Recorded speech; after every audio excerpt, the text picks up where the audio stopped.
Loresco, my guess is the one and only legendary Lee F. Patrick. She is secretly a supervillain. Like I said, you should have seen the setup, the elaborate setup we had right before we were getting all set up there. She was in the shadows, plotting Machiavellian ways. It was all there, all there. How you doing? I'm doing very well, Josh. It's a beautiful day here in Calgary, and we're we're surviving with the people ending up in ICU and whatnot. But I can't do anything about them, but I can do things about me. So I've been doing a lot of writing on many projects, which is how I usually work. So That's good. Well, yeah, you control what you control, and then the rest is about that's not really about you anymore, yeah, yep. right? Can't force somebody to get a vaccination, Hmm. but I can, have cats crawling all over. So, that's okay. Well, you just like again, people gotta respect people's decisions one way or the other. Yeah. So it is what it is. What it Well, is. So, but in like I said, like I said, I might be back there in about a couple weeks. We'll see kind of how it all plays out. yay. Yeah.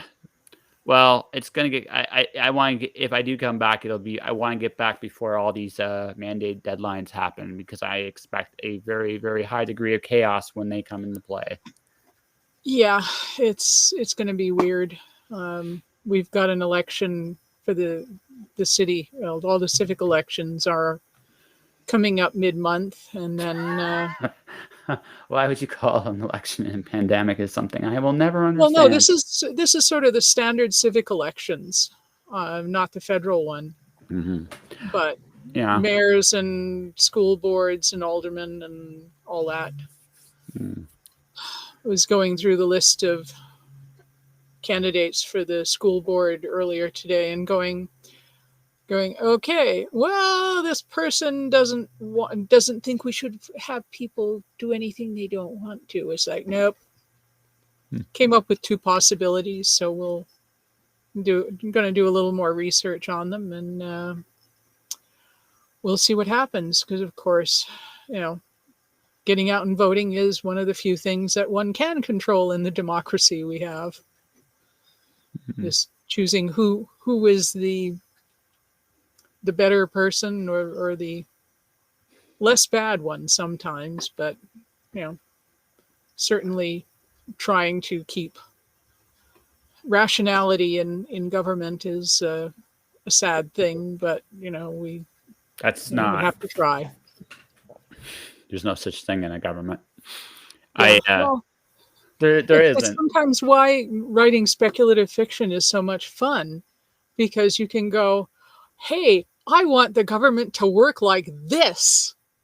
Sometimes I Yeah. eh, I've never seen a government I've liked my whole life. To be perfectly honest with you, none of them. Yeah, well, it is, like I say, there's that less bad option. Sometimes I think though if you're really looking back, because everything is about how we got here, right? How we got here and where we're going, right? And there are warning signs about where we're going that really really disturb me. There Hmm. are how we got here is though one of the reasons how we got here. I have this theory, and this is just something I've come to a realization in the last little year and a bit. We got here because I think we kept choosing the lesser of two evils. We as people, I think, settle for far too little, far too often. And I think the lesser of two evils, sometimes the better alternative would have been to come up with a better alternative. That would have been the better chance. Yeah. And we never did. Rather than A or B, go with C or Or D just or even F. even just like I've done this in many like the people say this is a wasted vote. If I don't agree with any of the candidates, I don't vote for any of them. I will put somebody else in. Some people would argue that's a wasted vote. I would argue if I can't in good conscience choose A, B, C, or D, and I'm just choosing the lesser two evil, I'm still giving permission for that evil to maintain. Sometimes sometimes what you got to look at too, it's not always about your candidate winning. It's about where you actually stand. Your vote is as much about expression as it is about whether you want to get a party out or in. So I've always had my tendency to look at what our whole situation, and one of the big problems of our whole situation is, for a very, very long time, we have just gone with the lesser of two evils. And to me, I just kind of look at it and go, well, this is how we got here. So choosing I'm not sure the lesser of two evil path is actually a good path, because we keep going down this path nobody wants to go. So I just think we settle for too little. Well, voting against what you don't want is sometimes about the only other option. I mean, Saying, sometimes no, I do not want that person in the seat of power. That's I'm just saying, that's something that's something I've noticed, is just we've done that far too often. I don't know about, maybe sometimes it is about that push out. Is it about that every single time? Because if you do it every single time, you end up here. Yeah. Well, yeah. But it's the system we have, unfortunately, and trying to come up with something better in the fly has to deal with people. Mm-hmm. Well, I had a monumental, big thought too about the last year and a half, and what part of what this is about too. And I had a very, very, it's a big and crazy thought. Do you want to hear my big and crazy thought? Sure. Government as we know it is obsolete. Here's the thing: government, banking, media, all of it is obsolete. Look at book. Okay, let's look at it on a microcosm level. Book publishing. Okay, book publishing. Yeah. I'm just speaking from my own point of view on this. Mm-hmm. I'm an award nominated poet. I have an award podcaster, and I did all that on my own. I wasn't represented from any of these brands. I said, I'm going to build a brand from the ground up, and that's what I've done. And you did. Yeah, and I did. 648? Wow. Yeah. I'll be at 700 before the year's up. It's going to be kind of crazy. Whoa. I'm taking a week off. It's not going to be next week, but the week after, I'm probably taking a week off just to figure out where and how I'm going to end up. I have a place for November 1st. Hypothetically, it's just figuring out that middle. I want to be out there before all the mandates happen, because once the mandates happen, it's going to be absolutely batshit for a while. So, I'm going to be looking at that in the next week or so. And the thing about that is, but when you can sit there and think about it, what I'm saying, big thought, I don't know if I go to a network anymore. I will hire, I mentioned this off the air. I signed a contract I can't really talk about just yet today. Yeah. And I got myself a 1 year long steady freelance gig, which is something that I did entirely on my own. I didn't right. So I'm looking at myself and looking at the fact, I don't know. I go to a big established house because I felt from a business standpoint, right? Don't get me wrong. I would be open to hearing what a big house would offer me or a big network would offer me, because I'm a businessman. Yeah. But where do you lose control? Where do you in balancing that off as to where you get money? But even more than that, okay? Money in this business is intellectual property. That's where the real money in this business is. It's not selling the book; it's selling the movie, the game, the T-shirt, the coffee mug, the I don't know, paraphernalia, wherever the case may be. I can do a lot of this on my own now. Technology has made it in such a way that I can quietly build these things up on my own and not worry about. And then now with what I know, I can offer these services to other people. So I make money on a variety of ends, right? I have a lot of different ways I can make money on my own. So for a guy like me, why do I look for something established? Well, and part of it is, talking about book publishing. Yeah, if you get picked up by the big 3.5 or 4 or however many they're down to at the moment, you still end up having to do a shitload of marketing on your own. Mhm. Because and that's the thing you see on I belong to a couple of different Facebook groups, and we get a lot of beginning writers in, and they go, how do I publish my book? It's like it's like, oh sweetie, it's not the way, you know, even with a small press. I mean, they may not have the resources. The big presses, they'll spend buckets of money on the latest major author that they know. All they have to do is say, hey, this person wrote a new book, and people will buy it. It's their mid list and end list that people need the marketing help and don't get it. Well, And it's also representation. Hello, kitty. We have a kitty sighting yeah, live, yes, right? But kitty it's more than bombing. that, right? But I mean, this is I call this the microcosm because here's why, right? It's you're more behooved today to establish yourself as a brand than you are to actually look for some. And by the way, I'm not knocking anybody that's getting into traditional publishing. I'm not anybody with their Oh yeah, traditional deals. That's not what I'm saying. What I'm saying, though, there comes a point in this bit, like when you look at what they're giving you versus what you're going to get on your own, this is becoming a real issue.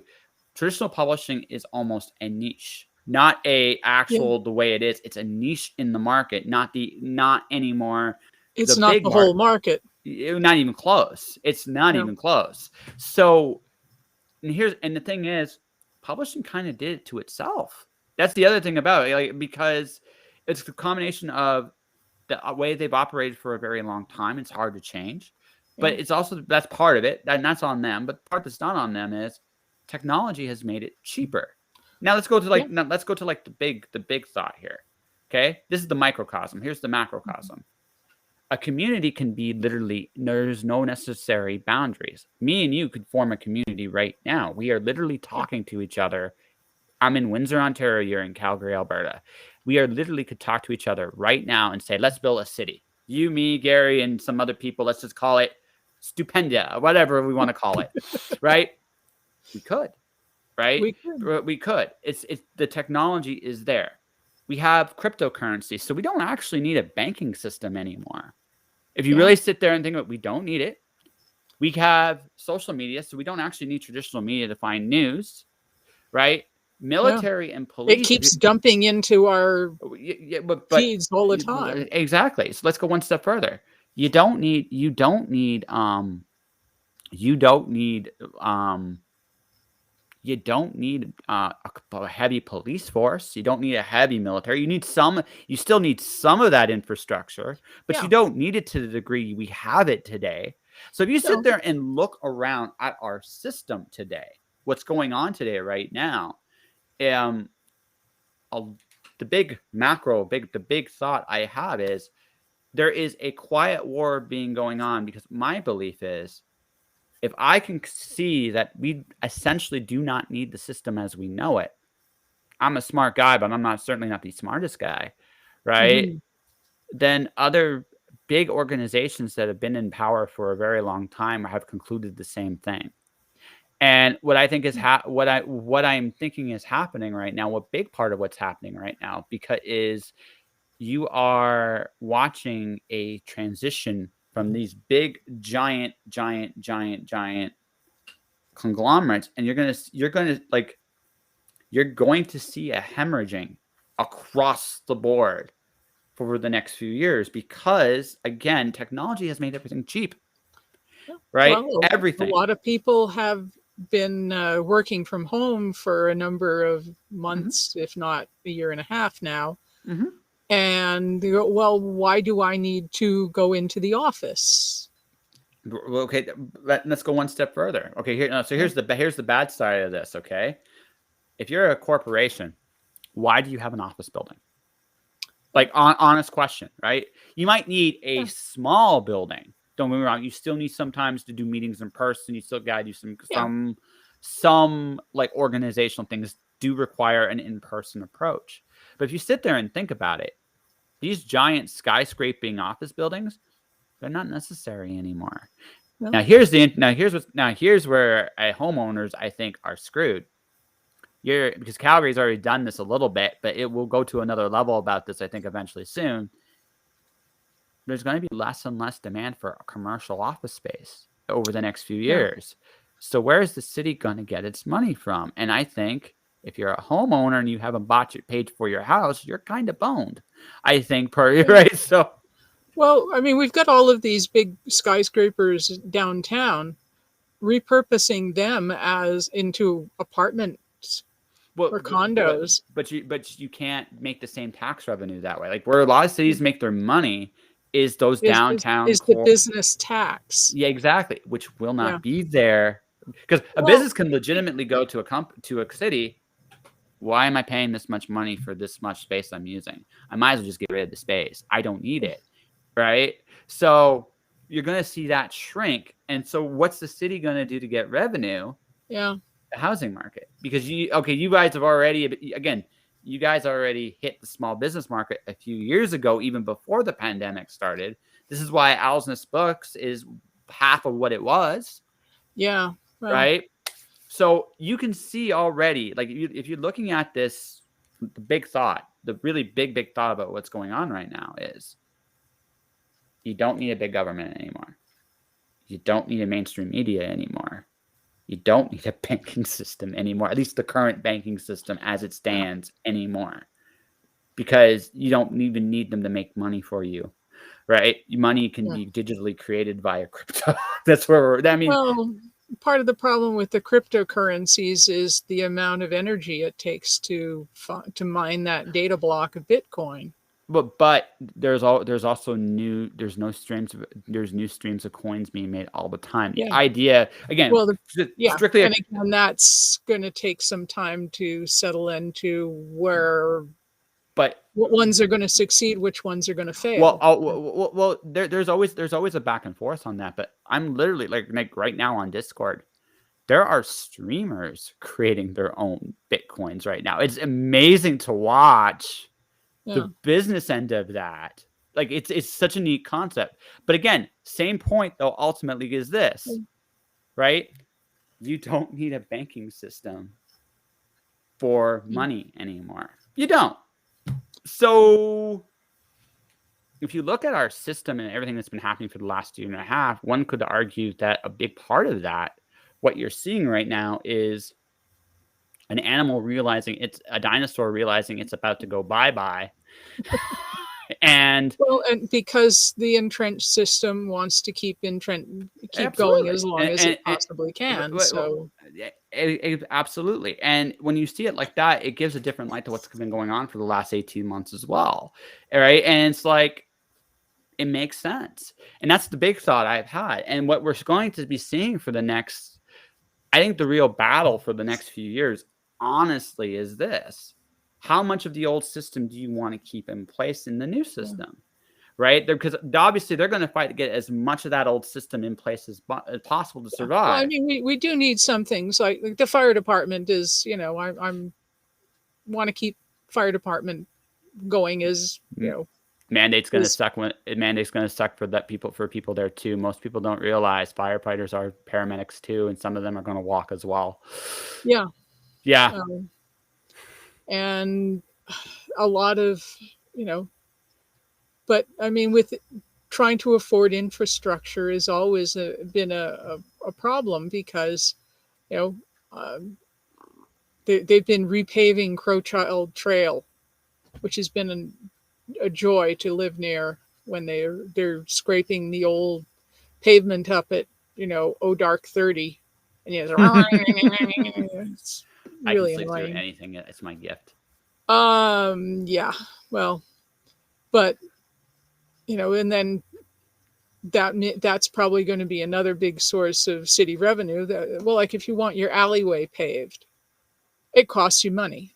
Mm-hmm. It costs those homeowners on that stretch of alley.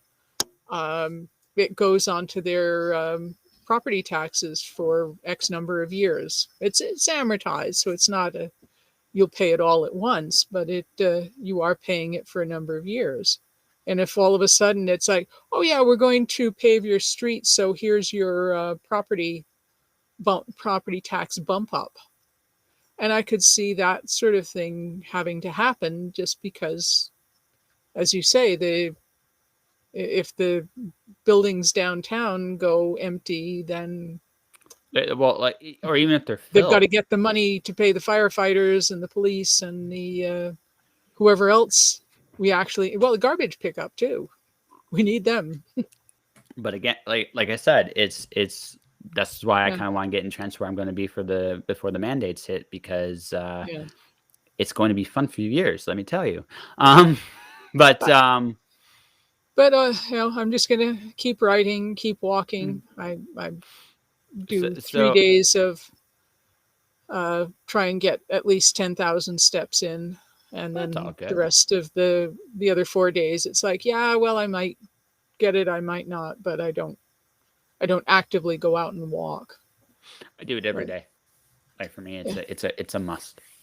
So yeah. Well, you yeah. have good hips. I don't. Yeah, well, it's mostly just habit. Like ever since I was a Yeah. kid, like I so I lived in a town called Park Hill, Ontario. I was there, like I think I always took pride in walking when I was initially in Oshawa. When I lived in Oshawa, went to public school there. But when I moved to Park Hill, I remember we were running not the farthest part of the city away from school, but far enough that we were just close enough that we were in walking distance, but not far enough Yeah. away to get the bus. To get the bus. Yep. Yeah, because and for those of you listening, back in my day, because I am that old,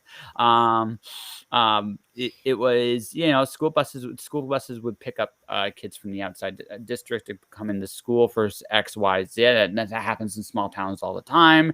I was still in the city technically, so I was about I literally was in the quote unquote downtown section of Park Hill, which very much so. There was a Becker's and there was a Yeah. public library, and that was that. And there was like a couple like city strip, for the mayor Little and strip stuff. malls. Yeah, that's it, and that was it, right? And you'd walk. It was about a kilometer a day, and ever since Yeah. I've always enjoyed the zen of walking, right? There's a zen to it. I really really dig. I mean, the only problem with Calgary, and I'm gonna have to get used to this again in the wintertime, is you guys don't ice anything ever, and so you get into there's this like habit of the tiny walk, especially on icy days. You get used to like, do you feel for ice here, here, here? And it's very uniquely Calgary. I'm not gonna be Yeah. right, because you just, I don't understand this. You guys will pave your streets in the summer, and you got the money for that, but you won't salt your stuff in the winter.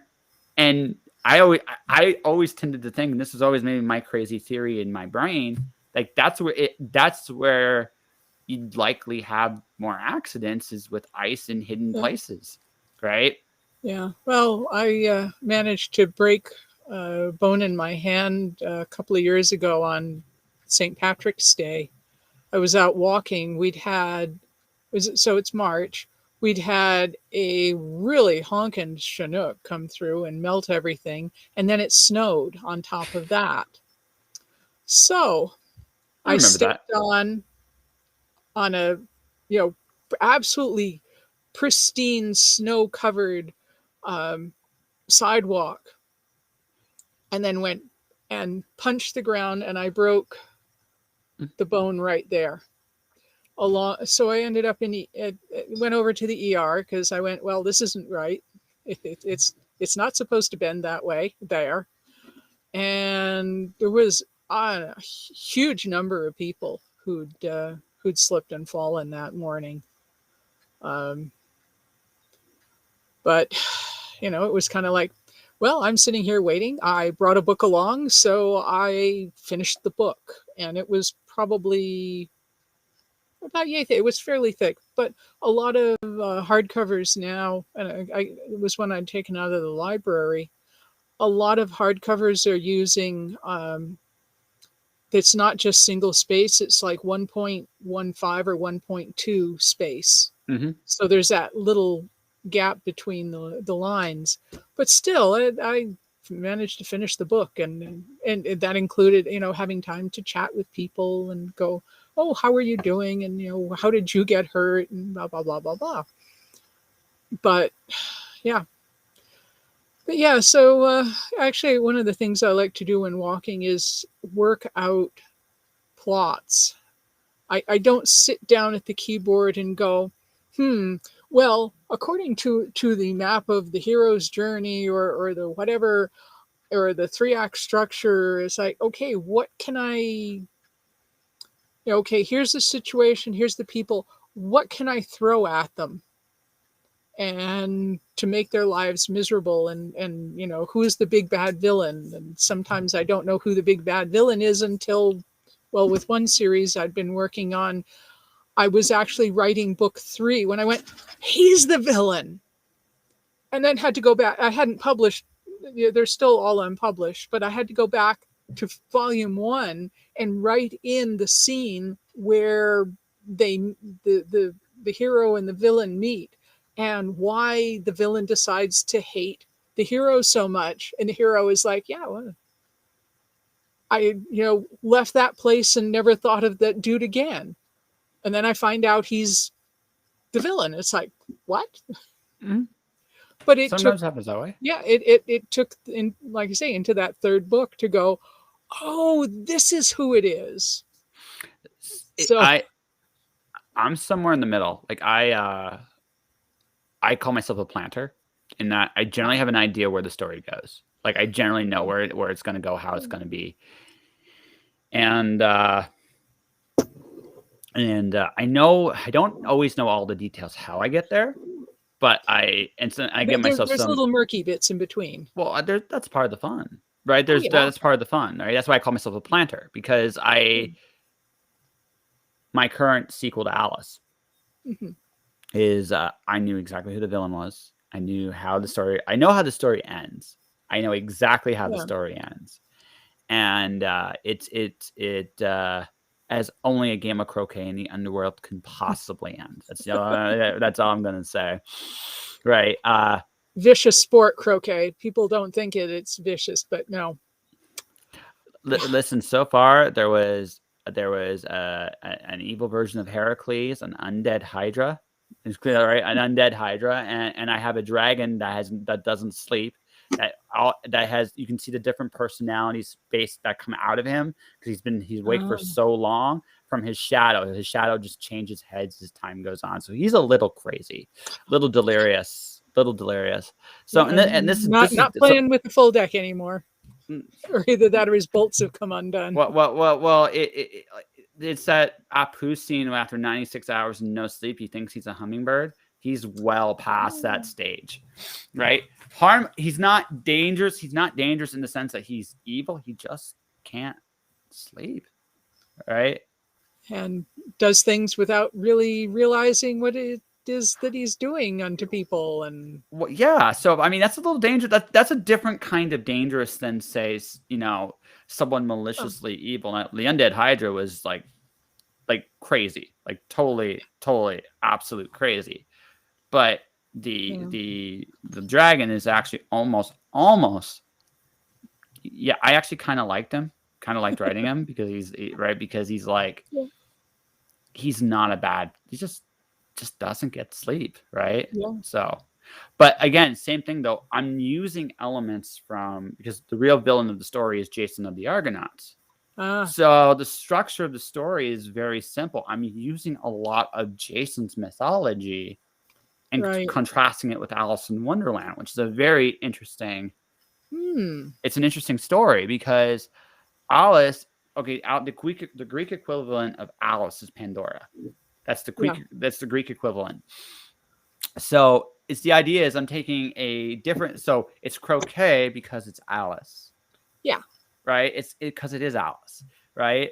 But it's also as much. It's a journey about, in my opinion, like the greatest, or arguably one of the greatest villains in Greek history, because his story is very much of betrayal, lies, and deceit. Yeah. Right? Yeah. That's who he is. So he's a great villain, but he's also. But why is he considered a hero? And I thought about why, and it's a really simple reason. And it's just like, and that's the whole basis of this story. But you go and you see, again, I was able to structure a story, right? And that's like the basic stuff. The undead Hydra was a surprise. the dragon, crazy sleeping dragon's a surprise, Yep. right? Well, Even yeah. the versions of flamingos I have in here that are croquet things are a complete surprise to me. And Yeah. and these are all fun little elements of the story. Oh, yeah. It's amazing, even if you really have it all worked out, all of a sudden you get that left turn at Albuquerque and you go, oh, this is going to be so much fun. Well, that's it. That's the whole, like, I think too little structure is easy. And I realized this after I wrote my first novel last year. Too little structure, and you lose the story sometimes in the middle of going down all Yeah. these rabbit holes. It's very easy to get distracted. Having a map is a good idea. Doesn't mean you have to follow the map all the way through exactly. In fact, you very often won't. But the fact that you have it gives you a compass to keep the story going in a direction you want it to go. Yeah. Well, in my first novel, The Alter Egos, looking back on it, there's a section that I should really have cut way down and maybe, left that intact as a novella. But, it was definitely a rabbit hole, and also made the book a fair bit longer, which meant higher pricing Yeah. and more pages. But that's the joy of the hindsight. You go, gee, I really should have done that. Yes. Well, And no, the more we do, the more we learn. well, it's also just, I mean, there's no exact science to this either, Oh right? no, it's Right. when you Gary and I are fond of, sort of going, when people are saying, yes, only the best of the best are published. We have a novel on the shelves still. I'm not sure why we still have it, other than to wave at people who say that. And we wave this thing at them and say, this was published by one of the big houses of the time. And it is terrible. It's horrible. It's thankfully thin, but it's terrible. It has no, other than being thin, I think that's its redeeming quality. It's short. It's Right? short, at least. Yeah. But the when people go, yes, the gatekeepers of the publishing industry will keep out all the riffraff and all the poor things, and it's like, no, they don't. They go for what's going to make them money. Yep. And some very famous novels now actually are pretty sad, So stylistically and content wise. It's like, but they were published and they've made a mint of money for their people, and that's what the big publishers want. They have to have those big things where all they have to do is go, another book, why? And they sell off skid loads of them. That's what they're set up to do. you They have aren't to. set up for niche markets. They're set up for, we want this to sell this to everybody. I'm going to slightly disagree with that. I think traditional publishing has become a niche unto itself. So I don't. I think they don't think of it that way themselves. you know what? You can interview some of them honestly. I think more of them are very aware. More of them are very aware of the model of business, right? Mhm. I think than they realize. It's just, again, it's what master are you serving, right? And that's a very different question, right? So I consider traditional publishing going corporate, because very much that is what it is. And it's not, and I don't say that like as a plus minus negative. It's a thing. It's just what it is, right? Look, when I talked to PJ Vernon on the show a while ago, we talked about it. It's like, you know what? Every option you choose is a viable career, but they're all niches. You just got to choose what niche you're in. Yeah. Right. Another big industry is the comic book industry. Do you know what? I'm not buying a lot of mainstream books anymore. I'm buying Kickstarter, because a lot of the best books or on Kickstarter. That doesn't mean that it's every great book is there, but if I'm going to get a Well, you book, could. I think you're going to find more variety it, in the Kickstarter area than you would, coming out of the main well, any main and it's the house. same with it's the same with publish like main like traditional publishing and Yeah, independent publishing. If I look at the indie scene, I will find much more variety, different varied kind of stories.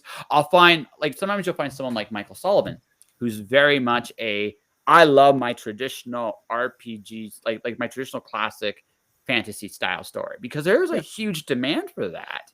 yeah, That's not being tapped into really by the mainstream publishing anymore. So he's like, this is a niche I'm going to take. And you know what? Hats off to him. He's great. I look at yeah, something like what Catherine Hudson's making. She's like, urban fantasy has kind of taken a back seat, but I yeah, can still get like Alana Andrews is still doing her Kate Daniels world as an indie thing because she's got a big enough audience for it, right? Kat Hudson is in that similar vein right now. She's kicking all kinds of ass, right? yeah, So I would venture I just would venture to say that what publishing tends to do is they figure out the master they are serving yeah, and they try to fulfill that master's wish. It's not really about to as what and again, and so a New York Times bestseller still might only be targeting a specific group of readers. And there's nothing wrong with that either. It's just recognizing it's that a big group. it is a big group. Oh, totally. But it is a Yeah, specific group. That group may not read an Amazon best-selling list or USA Today list or something that's on Kobo or something that like there because there are so many books, so many niches, so many markets, right? yeah, Right?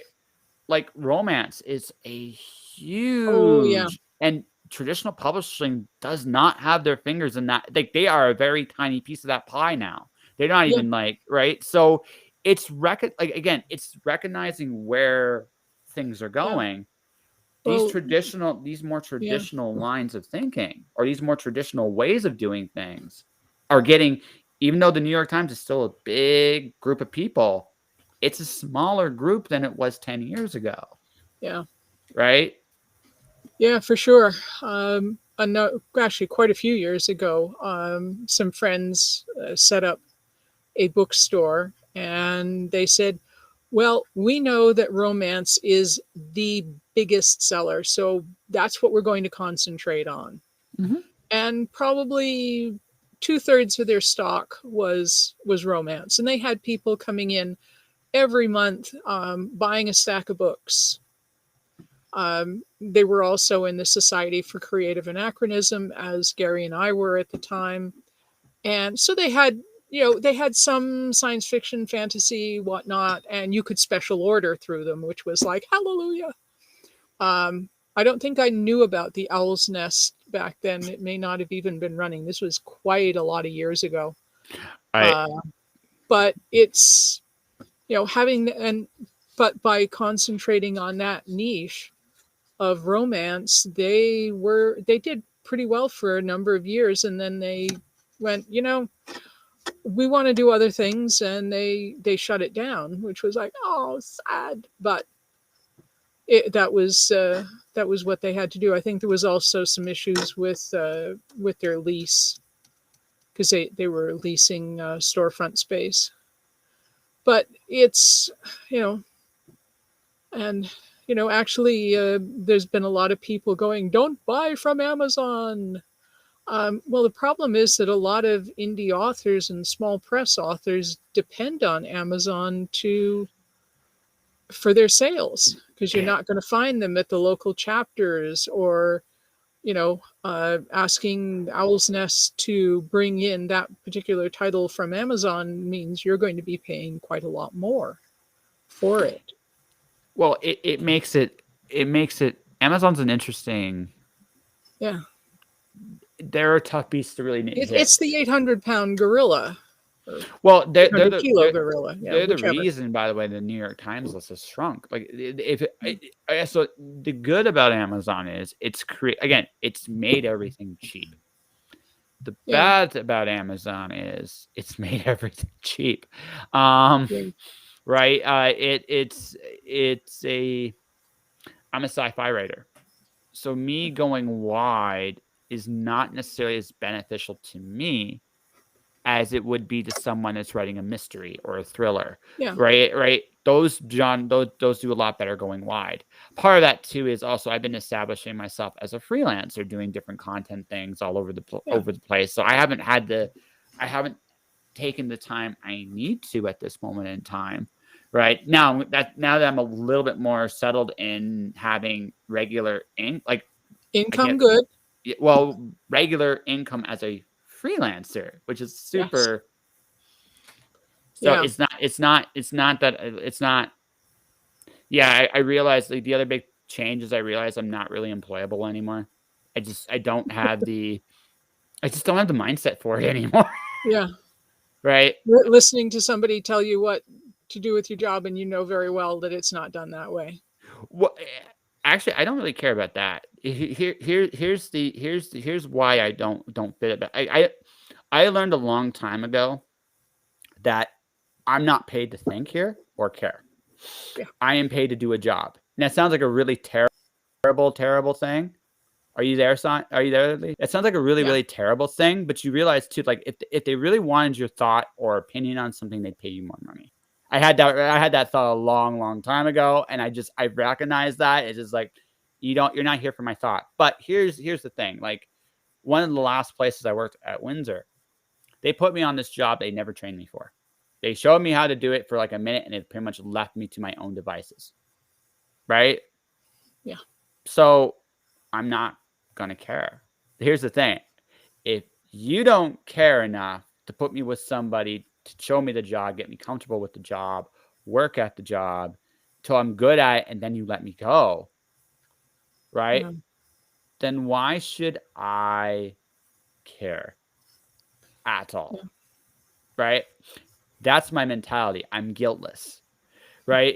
I'm going to do the best I can with what you get. I'm not going to like just take a giant shit, but I'm not going to kill Yeah. myself either. If I don't get it and there's nobody to help me, I'm Yeah. not going to sweat it either. Yeah. And if a boss wants to yell at me, I'll be like, "Well, you didn't train me. What do you want me to do?"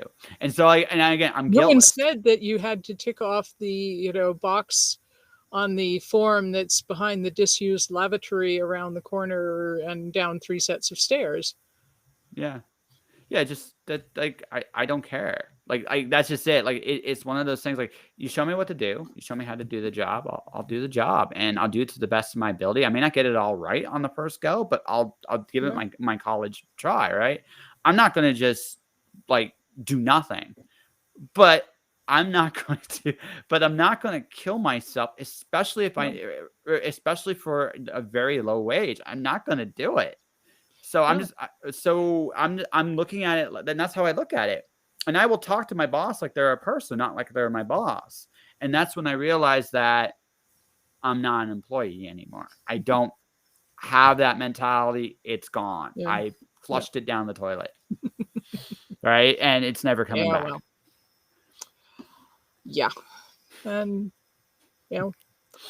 but you've forged your own path, and That's it. Well, I had no choice. that's where things are going to go. I mean, yes, we need a lot of people working for other people, but we also need a lot of people who are able to think and do things like what you've done, and just getting out of that rat race, because honestly, the more things become um,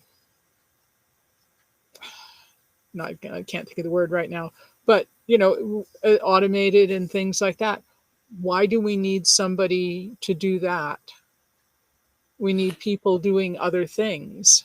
Well, that's again, this goes back to my big thought earlier, right? The big Yeah. thought earlier, the system as we know it is coming to an end, Yeah. right? It is. So I realized when I was a kid that I would not see a retirement. I would not see my RRSP. I would not see like that is virtually for me a fantasy.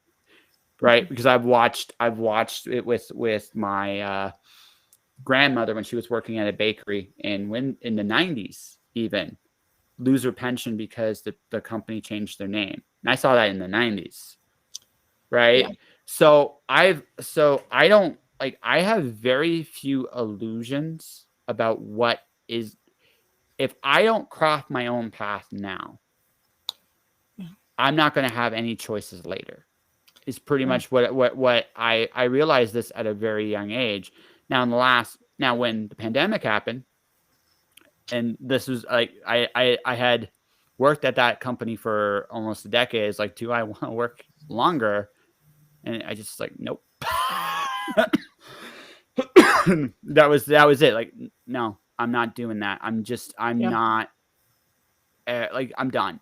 And I just knew like if I had stayed in the Vancouver, I would have ended up getting fired eventually, and I wouldn't have cared. Yeah. And that's not. And I'm not. And this isn't like this. This is on me to some extent, but I had just worked that job too long, and I had recognized Yeah. it that I was ready to do something else.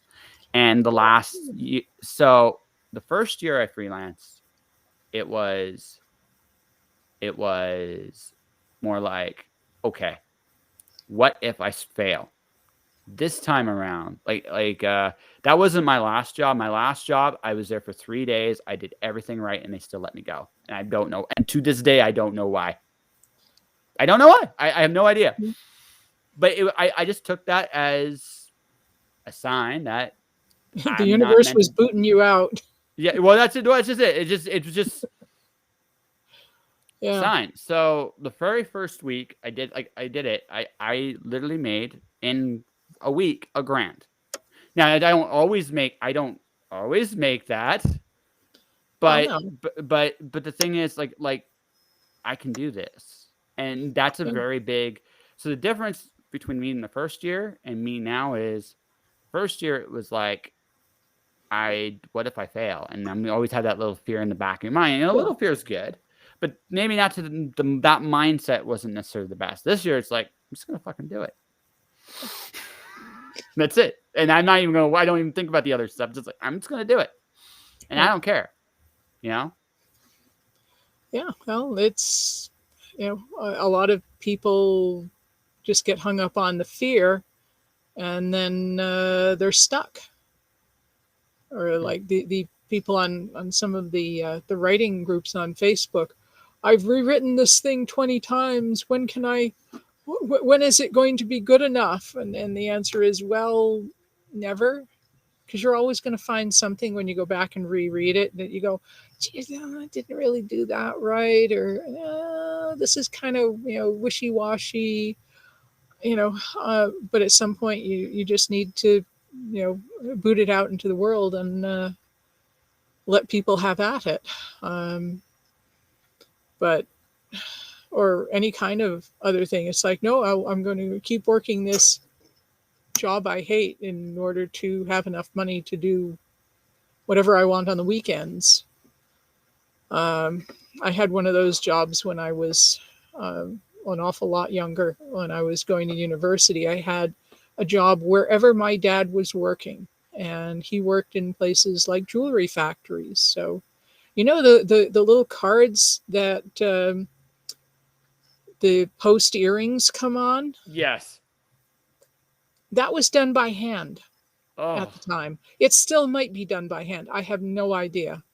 I But it after probably a is. summer It of that, it probably is was actually. Yeah.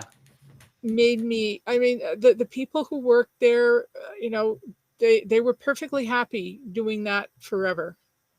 And one of the things I realized was I can't do that forever. I can last the summer because that was my spending money for the year. But as a career, as something I'm going to work at until I Like die, like that. You just take the real now. Yeah. No, no. you know. Yeah. Um, and like I say, there were a lot of lovely people there, and I got to hear way too many soap operas because at that time they were also on the radio, and you could pick them up on radio. Yes. So every afternoon from like 1 o'clock or even noon until About quitting time. 4 There o'clock. was there were soap operas on every single day. Yeah, It was no, like, no, no. I remember. So okay. So I used to go. I used to every summer go to my grandmother's. My grandmother loved two shows. One I never got into, which was General Hospital. The yeah. other one I did get into. Actually, I will admit this. Young and the Restless. Ah, Right, way back. I think it's just the music for Young and the Restless more than anything else. But yeah. and again, looking at things now, I don't blame any actor or actress that gets into a career and stays there. It's incredibly steady Well, work. It's yeah. incredibly And steady then work. when you think of the long running shows now, things like NCIS have been around for Mhm. 19 years, 20 years, Yeah, it's formula and work. and people leave it occasionally, and you're like, well, there was one of the Star Trek actresses who didn't want to be typecast as a science fiction person, and the woman who plays Tasha Yar, I can't remember Denise her name. Crosby. Yeah, Denise Crosby. What did she do? She ended up coming back. She thought, well, now that I've done Star Trek, I'm going to be doing lots of other things, and those roles never seemed to She materialize. got some stuff. Yeah, She did get some, but some. Yeah. not a lot. And so she ended up doing the Star Trek Expo circuit Yeah. as Well, well. that's just fun and easy too. I don't fault her for Yeah. that, right? I mean, Oh look, no, it's yeah. but when she left, it was like, why? To be fair, But okay. Okay. Next Generation. If you sit there and think about the Star Trek Next Generation, yeah, it was a formula that was doomed to failure. Let's talk about that. First off, it was a reboot of a franchise that had already failed. Right, number one. Number two, right? Number two, a very, very at the time, although incredibly talented cast, very unknown cast. Number yeah, three, there was no guarantee beyond like I think the first two seasons. yeah. So if and let's Well, for a lot of shows, there's no oh guarantee no no beyond no that first but season. yeah but But again if you again looking back yeah, it looks like a mistake, but again look at the time, this is here's I hate to say this about the Next Generation. All right, it's a great show. I like it better than Voyager for sure, right? And some of the other shows that have come after it, yeah, absolutely. However, the first season blows by and large. It really does, yeah, right? The second season's it finds its voice. Like Next Generation, to their yeah. credit, when they find their voice, is an They get a amazing lot show. better. It's got one of the it might be main cast, it might be the best main cast of all time. Although I would put Deep Space Nine's main cast against it. Yeah, I would, but you could legitimately make an argument that that's the best main cast you'll ever see. yeah, But that first season, man, Worf didn't really have a war. Think about this: Worf and yeah, George. If Tasha had stayed, if Denise Crosby had stayed, what would Worf and Geordi's roles have been? Right? yeah, Who knows? Right?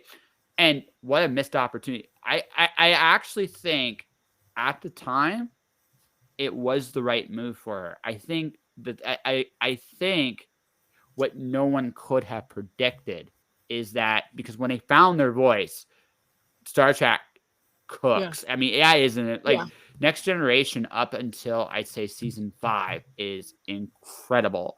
yeah.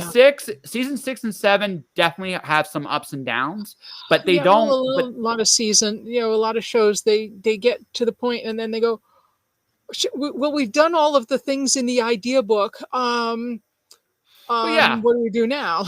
well, yeah, and that's just and also at that when you get to season 6 and 7 too, Deep Space Nine was the going at that point in time, and they were Yeah, worried about building that show up. And but again, but again, if you look at seasons 2 through, just some amazing stuff throughout, some great science fiction. But season 1, seriously, find me one good season 1 episode. I dare you. Right? They're not not the one that had you rolling around on the floor laughing your ass off. not for the good reasons. Not for the good Not for the good reasons. reasons. Yeah. So I mean that's Yeah. and by the way, every show struggles the first season a little bit finding that voice, Oh right? yeah. They're Well, not right, but yeah. yeah, that was, in all fairness to Denise, I understand why she wanted to walk away from the Yeah. show. At that time, I get it. It wasn't Yeah. great, right? It didn't get Yeah. great until season 2, right? Yeah. Ironically, when she was gone, which is too Yeah. bad. But I do think they did her right though in season 2 when they did that alternate timeline story. Yeah. That was a fun way to write her out, actually. That was really Yeah. good. That was really good. But yeah, man, like season 1, yeah, I'm sorry. Season 1's terrible. It really, really was terrible. Yeah, and just the simple fact. I mean, yeah, I know they were trying to bring in the younger audience with Wesley Crusher in there, but honestly, who was going to hand over the keys to a starship to a kid who doesn't even shave? I don't care how smart they are. Ironically, his best 2 episodes are when he was no longer part of the regular show. Ironically, his best 2, the Yeah. game, the one where so the 2 I really like are the game where the Enterprise became addicted to this video game and took over the ship's brain. It was fun. For what it was a fun Yeah. little episode, right? And the other one where their crewmate got killed with the stunt was also like, that's one of the better later episodes of the series, actually. And he had very, like, again, he was a guest star. He wasn't a regular cast member. Yeah. And they wrote him out in a very fun way in the last season, but it's not as good as those 2. But his best episodes are actually when he's no longer a regular part of the crew. Well, I think because they gave up on the let's dangle him in front of the younger audience, and then they, I guess, realized that it really was dorky, and no, this was not a good thing. Well, like I said, I did this talk earlier, and I'm not going to beat on this too hard. Like, that show, you can watch it grow and become something really, really fun. Yeah. Voyager still hurts me to watch. Just that, like, if you want to talk about wasted opportunity, that's the show that hurt me so hard.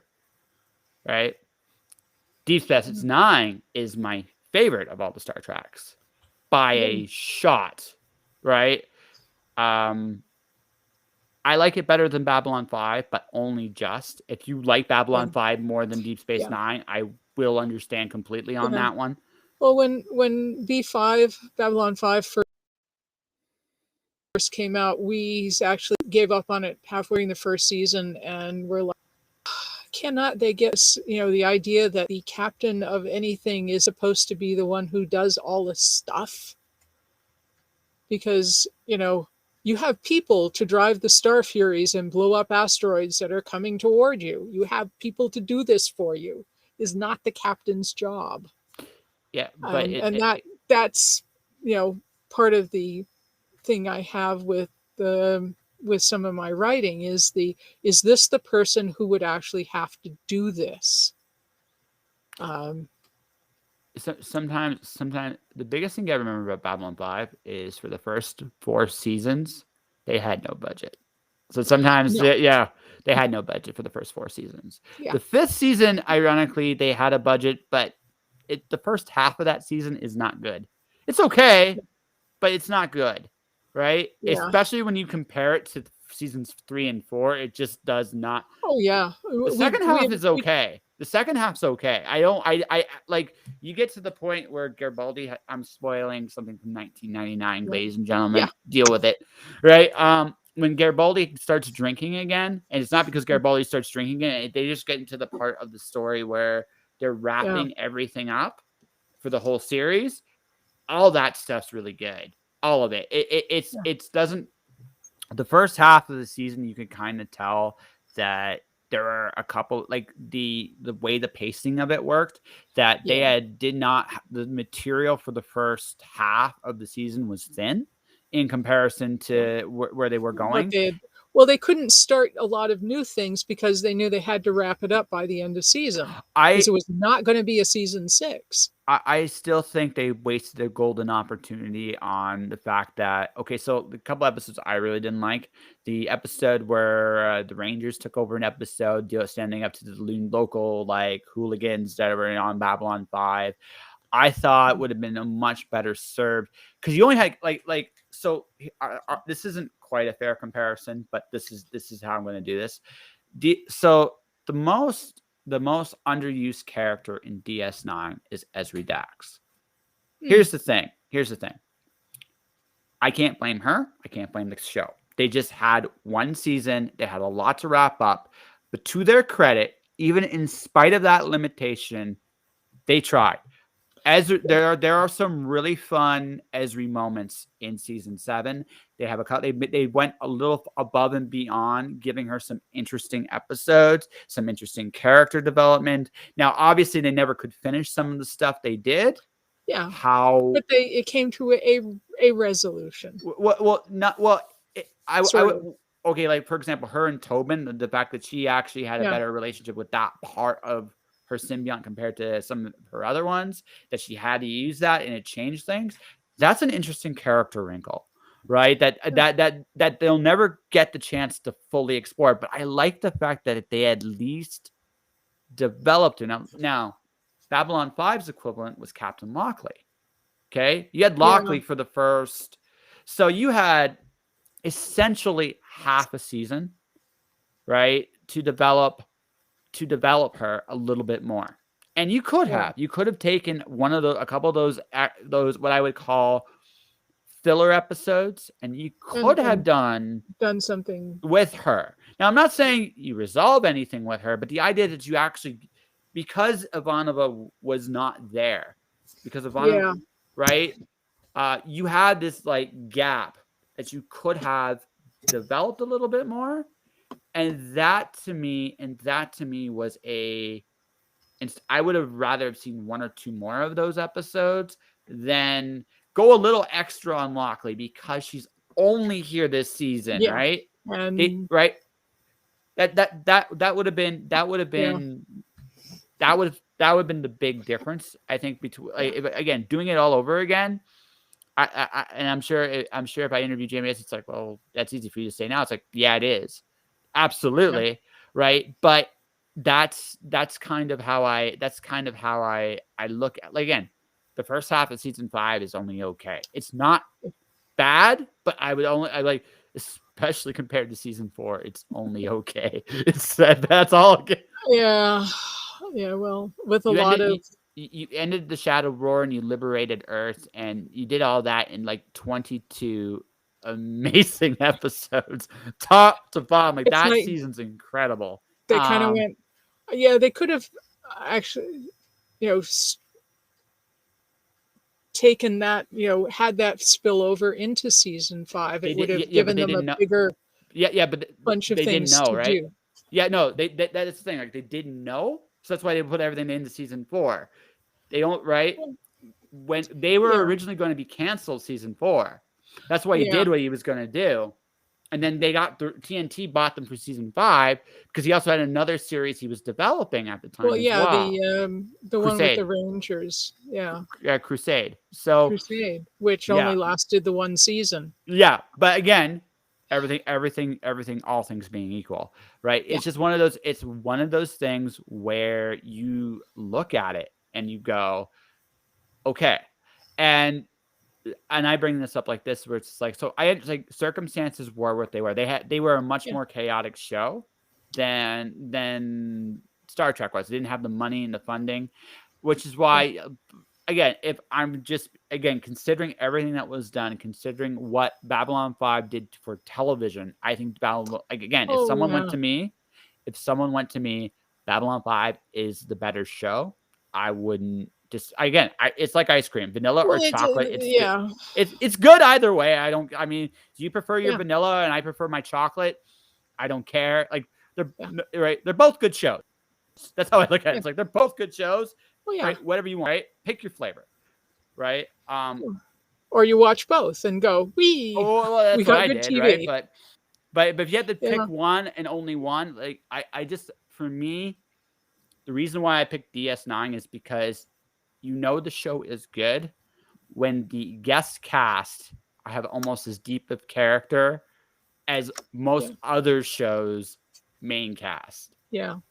Like, Yeah. Having the developing the minor characters is a good thing, even though you're only going to see them once or twice. They may, well, it's like on Buffy, or actually an Angel, when, because Lauren, the singing demon, was only supposed to be there for one episode, and he became a main character. mm-hmm. Penelope in Criminal Minds was supposed to be a one-off, and she was the only one of the only ones who was there the entire series. Yeah, But that oddly makes me. sometimes I've had minor characters in a book go, "I want my own book." Well, Or okay, my story's important too. so I bring so I'm going to bring attention to a few characters, just a few of Okay. DS9: Gul Dukat, Yes. Tywin, Garrick, Damar, Wayun, Martok, Nog, Rom, Vita, Yeah. Keiko. Yeah. Okay, Still, and they were in multiple episodes, all of them. yeah. All had big character. Every single character I just mentioned had Yeah. a big character, had big character arcs. Noted, Nog was actually so powerful a character in season 7. He actually got his own episode, and it fit him perfectly. Oh yeah. How many shows you can actually do that with a guest character? Well, and when you're talking the ensemble cast, you do need, it can't all be about, oh yes, this is the main character and everybody else gets, the occasional of screen time. But, to do a really good ensemble like DS9 and Babylon 5 both did, they Even everybody Babylon needs 5. to get their own arc through Well, through even Babylon things. 5, although you had Morden, Rifa, you had Bester. Bester's probably one of my favorite villains ever, right? Yes. Right. You had those characters. DS9 even blows Babylon 5 away, Yeah. right? Like it just does. It's not like it's just there's again, I'm not even mentioning everybody. I'm not mentioning any of the Mirror Universe characters or Burial or like there's so many like layers to the characters in the world of DS9 that you're just like, and they did that so well, right? And you're like, that's why DS9 is my favorite show of all the Star Treks, ladies and gentlemen. I don't apologize for it. I will take it over Babylon 5, only just, but I will take it over Babylon 5 for that reason. Well, and placing, both of them taking place on a space station, you then can't do the planet of the episode thing the way a lot of other of the Star Trek series did. Mm-hmm. And so it's, okay, and a lot of them weren't actually interested in doing a continuing overall series arc, which is what B5 was one of the first to do that. B5's the first true novel on television. Yeah. Right. They're the first. Like everything that's come after owes that show a huge. Like that's why if you want to argue, that's why you want to argue it's the best. I won't disagree with you. Right. Again, chocolate vanilla. I don't like. Yeah. I won't argue with you. Well, but we watched both of them, and it's like they're both fun. They're both, like I say, once we rewatched Babylon 5 because we just were tired of the captain doing everything, and they really needed a better actor and possibly a better script for him to work from. But again, every show in the first season always struggles with their voice just a little bit. You almost have to give when So I liked Andromeda for a season and a half. Uh, Right? yeah. It was good for really good for a season and a half. There was a lot of potential with that. When a show doesn't live up to the hype of the first season, Yeah. that's when it hurts. That's when it really, really hurts. And the one I'm thinking about is that one. Although I think that the other one I'm thinking about is I don't think it's their fault exact. I don't know what was going on with the casting issues in the show, but I'm thinking Earth's Final Conflict, because that Yeah. could have been a really good show, and it for whatever reason they could not keep that cast together. Yeah. I don't know why. Like I don't know what was going on with the show. That sounds like an internal show like structure. There's shit going on behind the scenes, and Yeah, I don't know. Like I just look when the guy that was like completely brainwashed by his parasite is pretty much the only character that's in every episode of the series. Right? He's the only one that survived. And you're looking at that and you're going, because Boone was such a good character, and it was like, why did you, like I said, I look at that show hurts because you almost get the feeling it's like, I don't think this show was anybody's fault in front of the camera or the ones putting the show together. This felt like a production issue from top to bottom, and you don't got it, right? Yeah. But we've been watching a number of the science fiction things from Netflix recently, and there's some quirky and fun little shows, and go, okay, there's Thor, the one the little town in Norway that actually does have the Norse gods living there, and the frost giants. Cool. Yeah. It's a hoot. I'm not mature enough for Netflix. Oh, well. I'm just not. I can't do it. But another good one was called Lock and Key. Yep, that's a comic book. That's a comic book. It was originally a comic book series. We have never really done comics, so we have no clue. Like when the Marvel movies come out, or the DCU comes out with another movie, and people are going, but it's not like the comics. It's like, I don't know what the comics did. I'm just enjoying this for what it is. Well, that's what you should do with anything that goes into a different medium anyway, honestly. You have to, again, this is something I said earlier, what masters are being served here, right? This show is a visual show with sound, right? So if I was doing this as strictly an audio show, like I used to in the past, it still would feel like a different show than what it is now, right? And that's a big part of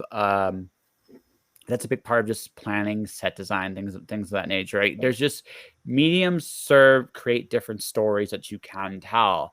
One of the things a book can do that a movie cannot is provide nuance and detail. You can do nuance on screen. You can do it, but it's done differently. It's done a lot differently. And so it's like, I'm not going to get the same thing I read. I'm just not. No. Well, for one thing, trying your comment earlier about Babylon 5 being the first novel that was actually filmed that in total. I mean, you can't do an entire novel in a season. I mean, even look at what Peter Jackson had to do with The Lord of the Rings. It's like, okay, we have to, cutting this out, cutting that out, cutting this out, and we're going here, and we're leaving this out, and you had to, and even with the director's cuts, which is what we have.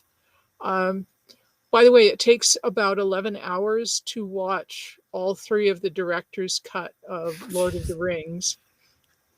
So if you start at 1 in the afternoon, actually noon, because you need occasional breaks to like get food and go to the bathroom and whatnot. You can, just as it's ending, it's New Year's. but you have to start at noon. I wish I had that kind of time. I don't anymore. I just don't. Well, Yeah. that's been a special case. It's like usually we'll watch whatever, we'll watch a movie, and then it's like, okay, no, we're eating supper, doing that, and then we'll go off and do something else. We had supper before this. It was an early supper, and we were watching actually the one of the Firefly episodes. They are not out in the world in any sort of rational order, but you watch two of those and you've had supper, had a nice cup of tea, and had your feet up, and then you go off and do other things. Mm-hmm. So after we have supper and watched a few things, and it's back up here in the office, and working on various other projects and whatnot. So I'm going to tell you the story about why I'm not mature enough for Netflix. Do you want to hear it? okay. Sure. First, is it actually? Can you say that sort of thing on your podcast? Because I totally can. I'm not knocking Netflix. I was wondering about any other content warnings that we might need. No. Okay. No. We wouldn't have talked Star Trek if that had been the case, right? But no, for me it's so. I remember the first time I used Netflix, and it was watching Daredevil. I ended up watching the whole season in one night. Daredevil is a good show. Is a good show. And the problem Netflix has is it will let you keep going unless you tell it to stop. Yeah. So Daredevil was a really good show. I forgave myself for that because it's a really, really good show, and I had to watch it. Then I watched Kill la Kill, which is an anime that is not. It is the wildest. You think this anime is one thing, it ends up becoming something else completely by the end of the series, and you're like, well, how did never mind. I'm not even going to do this. But here's the thing. Yeah. It's not a bad show. It's not a great show. I still watched the whole 26 episodes in one season in a night with a buddy. And then I decided, see, I'm one of those people that when they get into something, they really get into something. And I don't have a stop button, all right? And I'm not mature enough as a person to do this. To hit the off button. Yeah, I just no, because it's right there, and all I have to do is do nothing. It's the easiest choice in the world is to do absolutely nothing, right? So that's the easy choice. So you just let it go, and then you watch another episode, and then you do nothing again. You watch another episode, do nothing again. And then suddenly you are it's 3 a.m. Yeah, and you don't know what happened. Actually, you do know what happened, but you're just like, and you part of you is really angry at yourself. Another part of you is like, meh, whatever. And right, and it's why I don't play MMOs. It's why I don't play those either. I don't have a stop button, right? Yeah. I indulge. So I still buy DVDs and CDs. I am old. Shut up, everybody. I know it, right? But here's the thing about those things, or I'll build a playlist on Spotify. Yeah. Here's the thing. I don't make an elaborate time to do it. I just put it out there. I listen and I go and I do. I make a living being a creative, which means I must create stuff. Ergo, I don't now. Just to give you an idea, I have all 11 volumes of Fairy Tale that were released on DVD. The final season, I don't think has been released in a grand collection yet. I will pick it up when it shows up. That all said, it has taken me 2 years to get through 9 volumes. I don't watch a lot of TV. If I'm reading about any world current events, I read them from abroad, not from here. Anything from here, I find is, in the case of COVID, I look at it kind of like this. I look at who's farther ahead and where we're likely to go because of it, because it makes more sense to me than to listen to the talking heads. So I Yeah. have my own. I have my own conclusions. I don't follow like the standard status quo. I never have, never will. So if I find information, that's how I do it. To the rest, right? To the rest, I don't have time. I don't pretend to. I have decided, and to be perfectly honest with you, even though it makes me admittedly not cool, I don't miss television one bit. Don't miss Netflix. Don't miss mainstream news. The only things I still watch occasionally are YouTube rabbit holes, right? And every once in a blue moon, and I will admit it, I like AEW wrestling. That's my 3 hours. That's my 3 hours a week of television consumption, quote unquote. And the thing is, since I watch it online, I skip all the commercials, so it's more like two and a bit. In a bit. Yeah, and that's it. And that's what I do. I don't. I watch some streams because I'm on Twitch and I support fellow streamers that way, and that's a different environment all the way around. Yeah. But we're talking.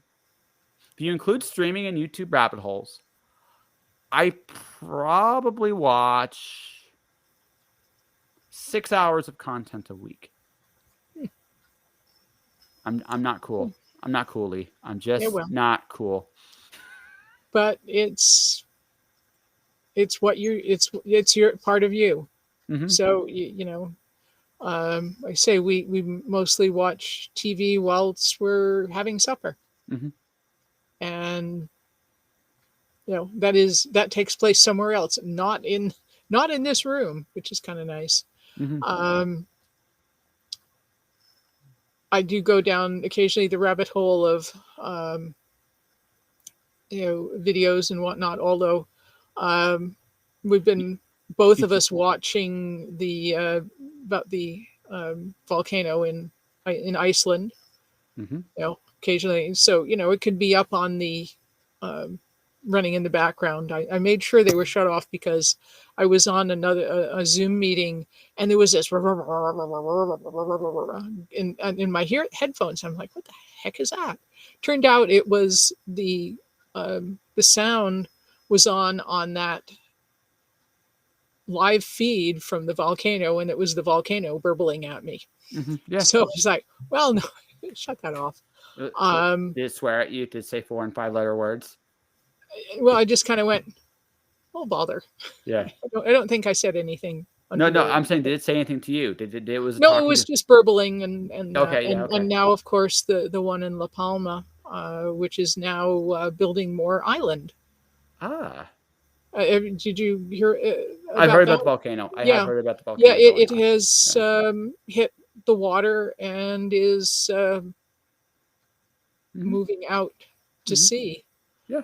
Fortunately, considering it's coming right through a residential and farming area, it's done compared to what it could have done. It's remarkably little damage, which is quite amazing. I'm the people there don't deserve what happened to them, but considering what could have happened, it's so checking in on that. I also, it now being still hurricane season, I check in on the hurricane forecast and see where the various ones are aimed, because I have friends and family in places like Florida and Texas and up in the East Coast, so like to know what's heading for them.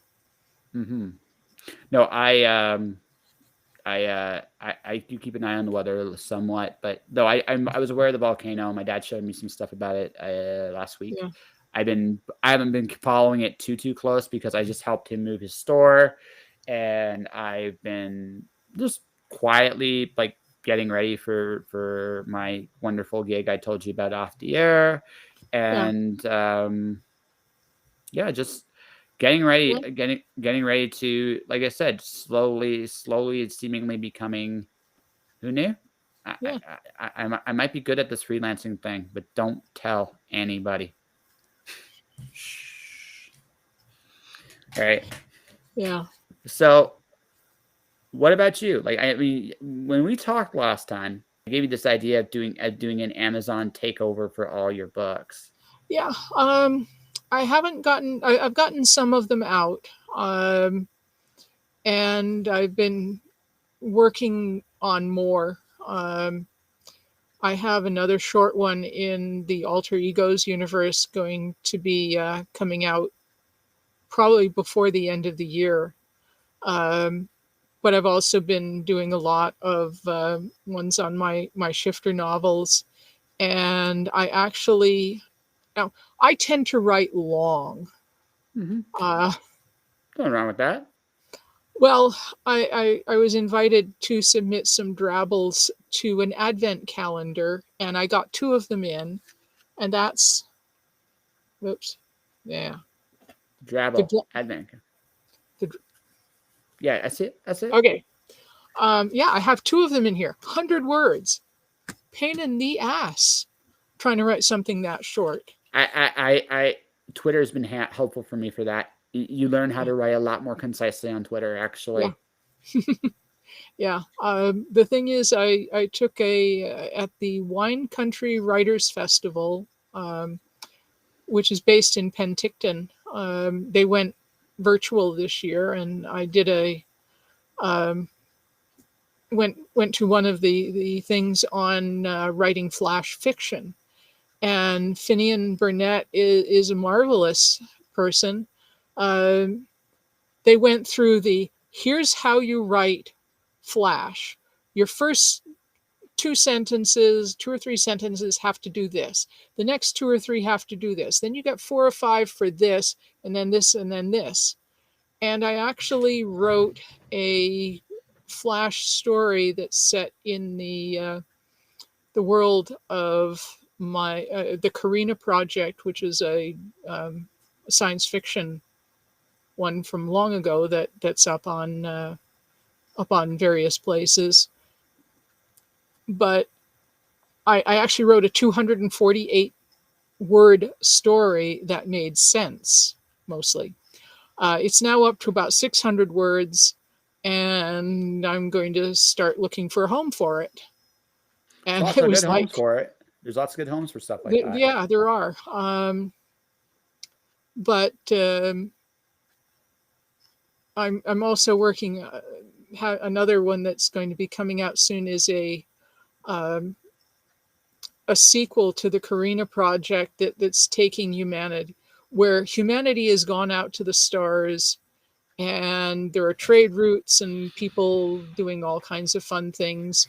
And one of the people who is related to the main character, in Carina Project, government turned people into telepaths, and then went, oh shit, people know we have telepaths, we have to get rid of them. And that didn't end out too well for some people. And the main character of this one is one of their descendants, who he knows when things are going to happen. I'm calling it Out to the Stars. I may yet change my mind on titles because titles are hard. But the Flash that I wrote has him as the main character. So it was like, oh, okay, well, one of the prompts that Finian gave us was fixing something, and I went, okay, he's in in environmental engineering and making sure people keep breathing. It's a very important thing when you're on a spaceship or a space habitat. And his uncle Stavros is the one in charge of training, and he's a real, oh, we're going to have fun with the students today kind of fellow. And he has to make an oxygen generator, and that's that's the Flash story. And then in the what's turned out to be a short novel, I thought it was going to be a long short story. It's sort of a novella, but it's over 60,000 words. And it's like, that's a novel. That's a novel. Yeah. What I'm probably going to do is package the Carina Project and that in the same print volume, because why not? Yeah, if that's what you want to do. Because there's one and then the other, and then that way people can go, okay, yes, there's these people, and now we're off into the in their descendants. And but that, colonization of space, there's you see a lot of space opera where you've got huge numbers of um, ships doing battle, and everybody's trying to blow each other up and take over star systems. Well, basically that doesn't happen. There are, it's more private enterprise that's getting people to various worlds and going, yes, well, hey, look, it has a really rich asteroid belt. Why don't we settle there first? Start producing pure metals so that we can sell something, and keep the planet sort of, assuming it's a habitable planet, we can move down there later. But there's no giant space battles. Nope, not going to find them in this series. Going to find a lot of, there's other fun things like pirates. I have pirates, because you got to have pirates. You've got ships. There's going to be pirates.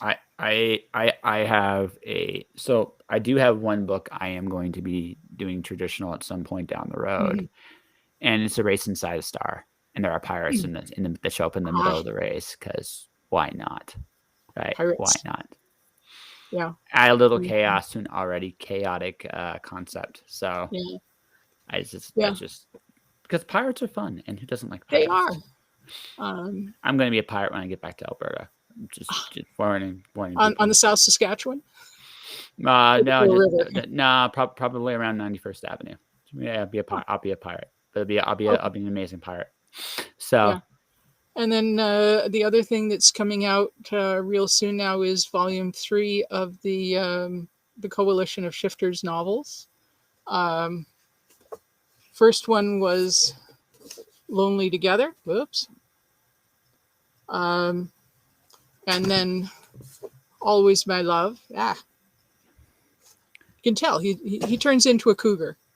And I've just sent out my first newsletter, which for subscribers has a short story of a deadly encounter. Is the name of it? Do you have a link to said? It's actually only for the newsletter. So if people send an email to, do you have a link to where people can sign up to your newsletter? Yes. If you have that link, I can put it up. Can I put that in the private chat thing? Yeah, you can put it in the private chat if you want, or you can send it to me via the old face crack. Either way, I'll just do a copy. Okay, well, I'll just put type the message down there. That's right. Technology is wonderful. This is our first time. I swear, I almost know what I'm doing. Almost.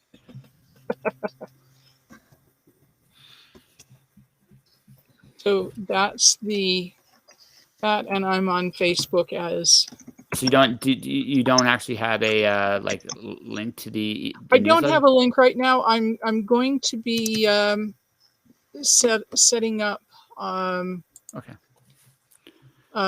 other things, but basically, all right, so dropping an email or on my Facebook page, and then you get the newsletter, and you get the free story. Mm-hmm.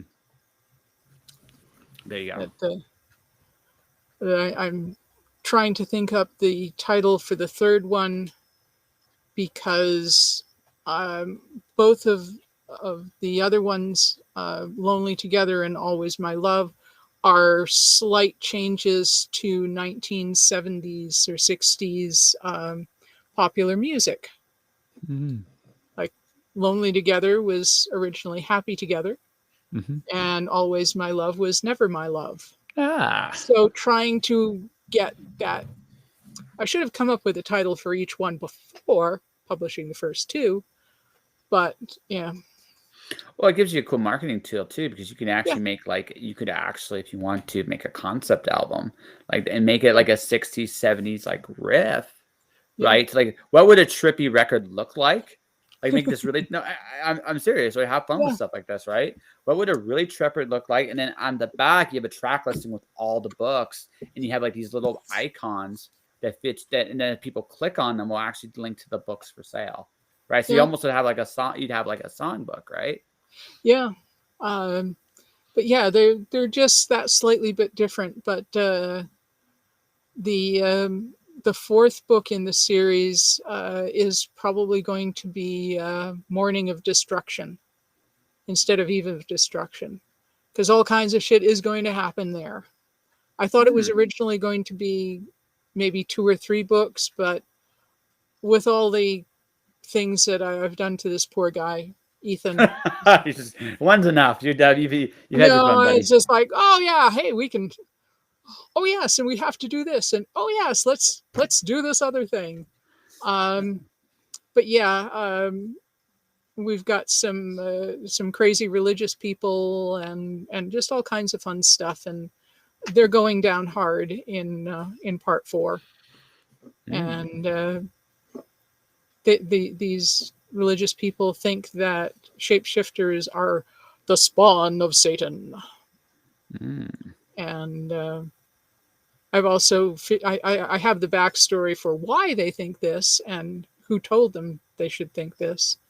So there's going to be some other stories in there, plus some things of shifters over the through the ages, like in the 1630, the 30 Years' War. A shapeshifter from Scotland who's a wolf meets a lion shapeshifter uh, from France in a battle. Nice. Yeah, Nice. kidnaps him sort of, Sort of. and then steals his pouch money, because the Scots fellow has, he has priorities. He wants money. Hey, not But gonna but argue I've with been it. With I've been sort of mapping out their entire the history. There are the wolves, there's the cougars, and there are also lions. And I'm gonna ask a fun question. Just to I'm gonna okay, change gears just slightly because I had this. I interviewed a comic book creator and I asked her this question, and I think this is gonna be an interesting one for you. What is it about the writing process, either business or the artistic part, that makes you the most uncomfortable? marketing. Why? It's so markety. Uh, I don't know. That It's that like, that that unfortunately yeah, doesn't help me that very much. doesn't that doesn't but going doing things that, like, I've been thinking about the newsletter, for example, for a while, Hmm. and so I put the thing up on my Facebook page. Hey, I'm starting a newsletter, and sign up here um, to get in on it. And I was actually a little underwhelmed by the response, but well, it's Facebook algorithms being what they are. It's part of it. I don't know how many people actually saw it, although and then I cross post to another thing, and a couple of people actually did share it, so that was nice. But the you know that for me is the hardest part in going, okay, well, I've got this, and asking, I've asked people for reviews and get crickets and Mm. things like that. So, so, so, That so, I love the writing, of trying to course. figure out what happens and what am I going to do to this poor sap who really hasn't done anything bad to me. But um, So, trying to and of course with COVID, trying to arrange a lot of events. I do go to one every month now. The Calgary Dollars has a section of the market at the Hillhurst Sunnyside Community Center. And so I've been selling books there, and a bunch of other things like plants. Plants went really well this summer. of course, dude. Herbs and whatnot. So I'm going to do more with that next year, because it's you've got to get out there and be seen, and that's a really hard thing to do right now.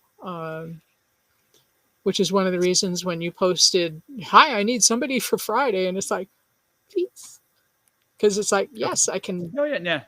Well, like I said, I've been scheduling week to week for the last little bit, just because I know there's going to be a week where I'm not doing anything, and when I hit that week, I want to just be like, okay, it's clear, I can go do what I have to Yeah, do. you don't have to rearrange things or. No, I mean, because up until the middle of September, I literally was scheduling my show a month in advance. It's really easy for me to get interviews. Okay, so I'm just going to bring a couple points to you. It's things to consider, if nothing else. Yeah. Okay, what is marketing when you really break it down? Let's forget the sales part about this for the moment, because I know that part is the uncomfortable part, right? What is marketing when you really break it down? Well, it's making people aware that there's something they might like. It's awareness for the populace that your whatever it is exists, no matter what it is. If people don't know it exists, they're never going to buy it. Okay, that's the problem marketing solves. But this is how I do it. This is how I've been approaching. It's also how I pitch to some degree too. It's like this. I am trying to sell. You are like, when you break down what a story actually is, you are basically creating an experience for people to hallucinate to. Yeah. Yeah, right? Right? Yeah. And so they want to dive into the world and you dive into the world, right? And you're trying to create an emotional response. Something that you thoroughly have enjoyed created, and you believe in it, because otherwise you wouldn't have gone through all this problem, right? Right? So here's the flip. Now, again, this almost sounds like what I call the pharmaceutical pill solution, because it's harder than it sounds. But simplifying it like this, I find, has made it easier for me to figure out how to do it. You want to sell the experience you're creating with your stories. Does that make sense? Yeah. Right? And the second part you're trying to do is, you're trying to establish a relationship with readers, because, and this is the hardest little secret, the dirty little secret about this, you're a product. Yeah. Right. Well, that was one reason for getting into the newsletter. Just to, again, try and spread that awareness. Absolutely. So I mentioned this. I'm a professional wrestling fan. My all-time favorite wrestler is Macho Man Randy Savage. Everybody knows who that guy is. You never saw the guy go snap into a Slim Jim? Ooh, yeah. You never saw that commercial at all? Not. I might have, but it just slipped your mind. I've never really been into the wrestling. No. Okay. So way back when I was a kid, like I said, a long time ago, when I'm old, shut up. Right. Yeah. So a long time. So they used to do what they call these backstage skits, and these wrestlers would come out and they would talk about who they're beating up in this town, and they're trying to get people to come, because the hardest thing to do is to get people to literally leave their house, even leave their house, get into their car, go outside, go through traffic, go to this arena, pay an outlandish amount of money to get a butt in the seat, buy beer that's too expensive, hot dogs that are way too much goddamn money, and French. And this sounds like really, but thing is, okay, some wrestlers were really good at it, and one of them was the Macho Man Randy Savage. To go, ooh yeah, he'd come out, he's dressed in these like weirdly colorful stuff. My favorite of all time is he came out one time with like these coffee creamers. This is like 1987. He's like, the cream rises to the top. And it was like one of the weirdest, goofiest, zaniest things you'll ever see on. You can YouTube this. It's nuts. But this guy, but the thing I learned about sales and marketing from, ironically, a professional wrestler is there's two parts to it, right? And is the first part is you're connecting to the audience through the camera, through the newsletter. Like, and this will all apply today to the newsletter, the YouTube, the podcast, the like. We came on the show, and for the most part, we have not really talked about your books. We've talked about shows we've liked. We've talked about different things about the world, with some science fiction ideas about my crazy how I think the world's working and becoming. Where you're half into it, you half think I'm drinking something, but that's okay. I'm all right with that. That's what's in that coffee. Yes, right. So, but copper and iodine, beautiful little combination. But anyways, that's okay. But the thing about that is, right? The thing about that is, we've in this hour and almost 2 hours, which I hope have been a good time for you. We've gotten a little bit of a sense of who you are as a person, right? And what we're trying to do, more than me just having a big mouth because I'm good at it, is is have this conversation about what matters to you. Because what I'm hoping is when people listening or watching or whatever they see, where they see this, whether it's here on Twitch, whether it's listening to the podcasts where majority of my audience is, right? Yeah. Or it's on YouTube where I just put as like, that's basically, for me, YouTube's my resume, but it's still, people do watch it. People do watch stuff there too, right? I'm treating this, this is an opportunity to get the audience. This is who you are. This is what you represent. This is what you believe in. Because this is an opportunity to invest in what you do, which is your books. The books is how people invest in you. Yeah. Right?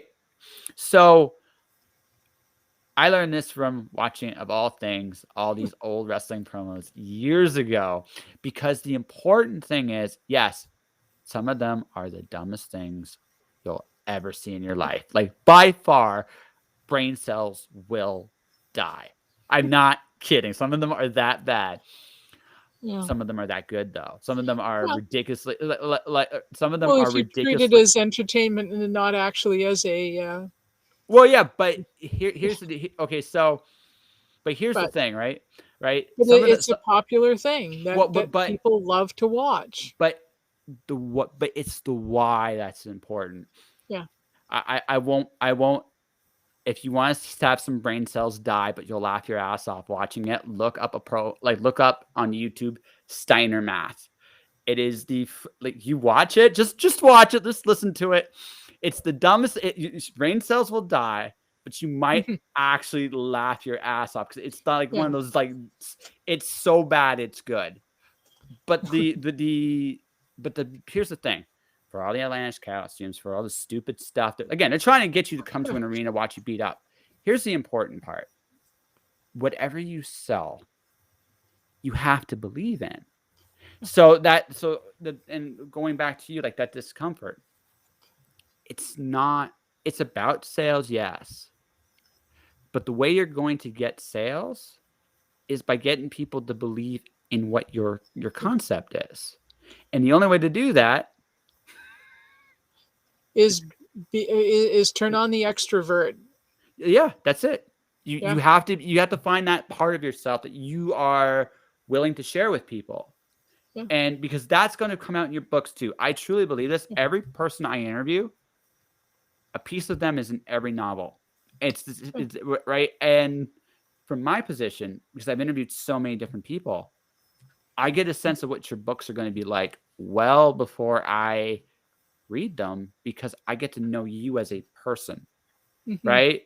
Right. Whether I agree with you, disagree with you, whatever, it doesn't matter. I know who you are, and that will come out in your books. It has to. So you find that part you're comfortable with and go, ladies and gentlemen, I am Lee F. Patrick, and I am awesome, and so is my book. Now, I may not necessarily do it like that, because that's me, because I'm silly.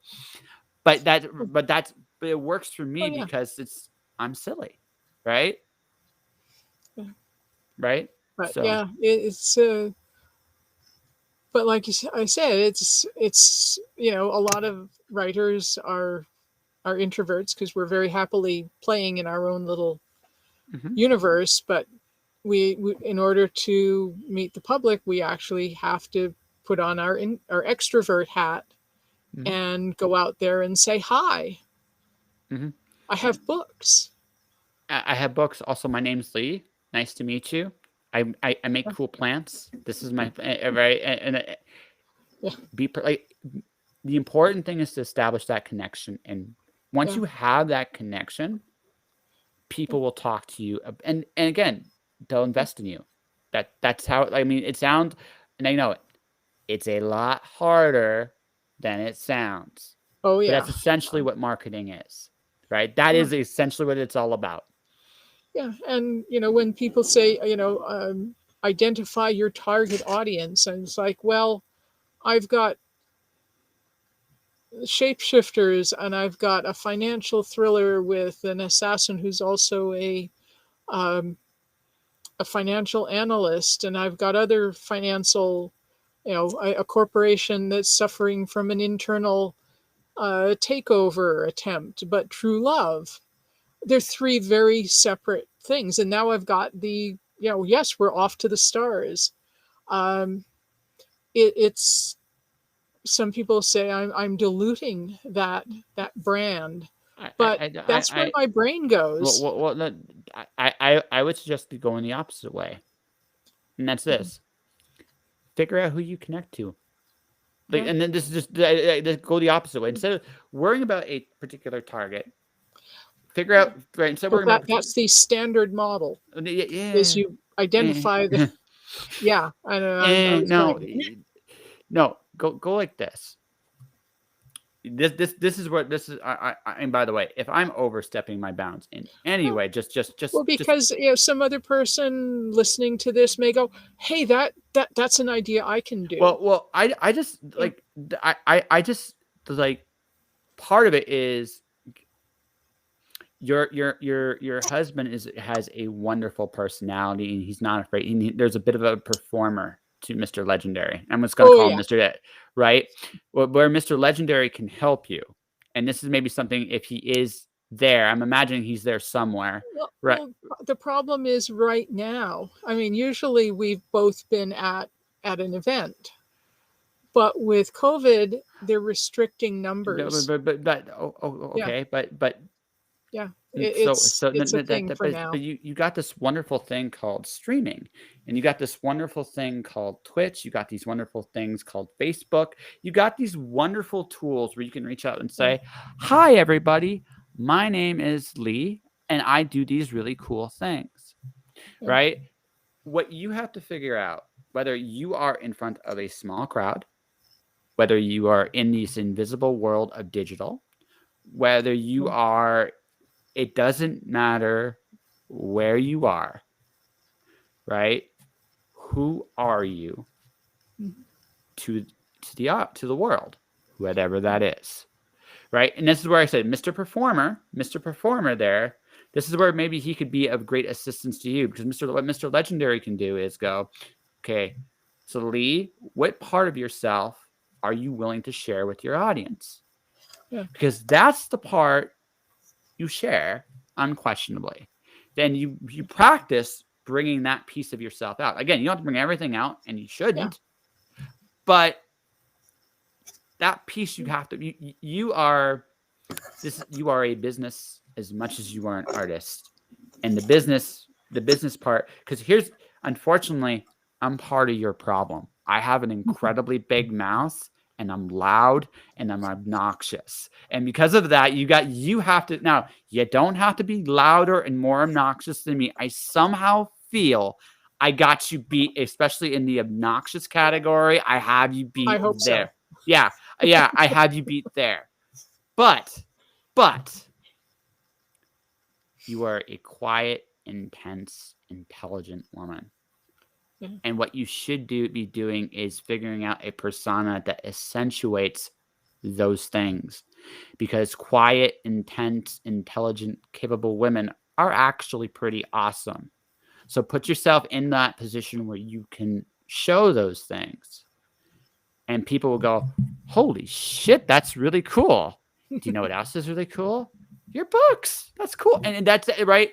Now, again, that's not always going to translate to sales right away. It might not always even translate. It doesn't always translate into, but the big game, the real game in this industry is establishing relationships with a core group of people.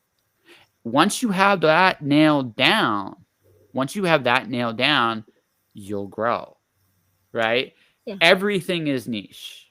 Is niche, right? So you got to look at it like, and again, if Mr. Legendary is listening, I don't know if he is, but if he's listening, he's got his headphones on. Okay, He's been going down some YouTube rabbit holes. Oh, okay. So when he comes, at some point in the I would suggest sooner than later, but whenever you're ready to do it. But no, I meant that sooner than later. You go tell him, okay, listen, I need help with this, and you go to him.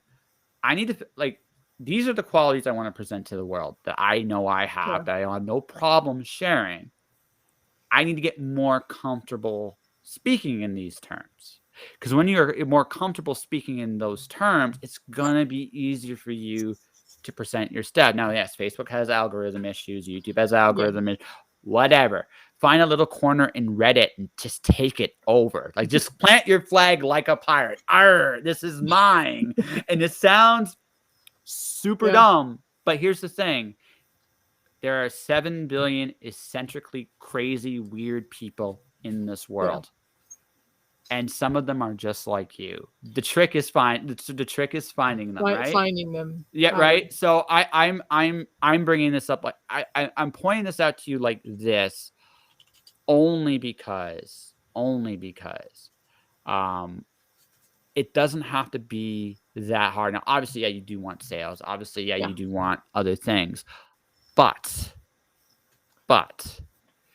you want to make sure that you're authentically you doing it, because here's the thing, you don't want to be something you're not.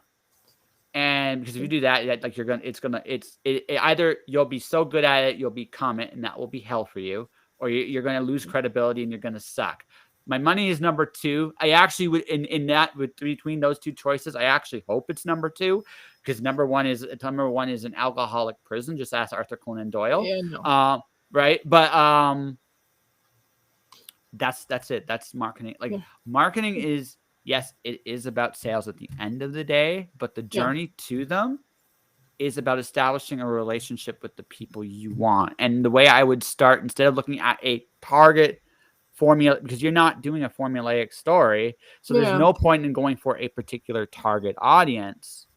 What you should be doing is looking at it more along the lines of who's interested in the same crazy shit I am, and make friends, and then go from there. I know it sounds like maybe that sounds like a super dumb way of doing it. I don't know, but it's when I consider who is my target audience, people who like to read my books, because there's no specific age or so there's gender who might enjoy them. So then at that point, so it's like, okay, well, that whole thing of finding that niche, that small group of people who fit your demographics, it's like, okay, well, it's more of an amorphous kind of timey-wimey blob of people. So then the next thing, do you like shady shapeshifters? Who likes shady shapeshifters? It sounds like a really dumb thing, but it's like, then you go in there, who's your favorite characters from these books? And you're like, you interact with those people and talk, or go to Star Trek people. Hey, do you know what's really cool? Plants, crazy freaking plants, and here are my crazy freaking plants. Right? All right. Well, no, the plants are just like volunteers out of my garden. Yeah. No, I'm just saying, right. Like whatever the I'm doing this. I'm doing this as a. I'm just throwing this out there as a wide thing. If you have a wide net that you're going for, right, then maybe the way you start it is you pinpoint what you and that wide net have in common.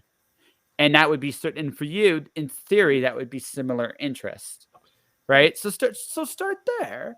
And I mean, you can't go farther backwards than where you're currently at, right? Yep. So, I mean, you start Yeah. there and you figure some stuff out. And if nothing else, you'll learn what doesn't work. And then you can come back to me, 50 episodes from now and say, Josh, you're a dumbass, right? Right? That's okay. Yeah. Yeah.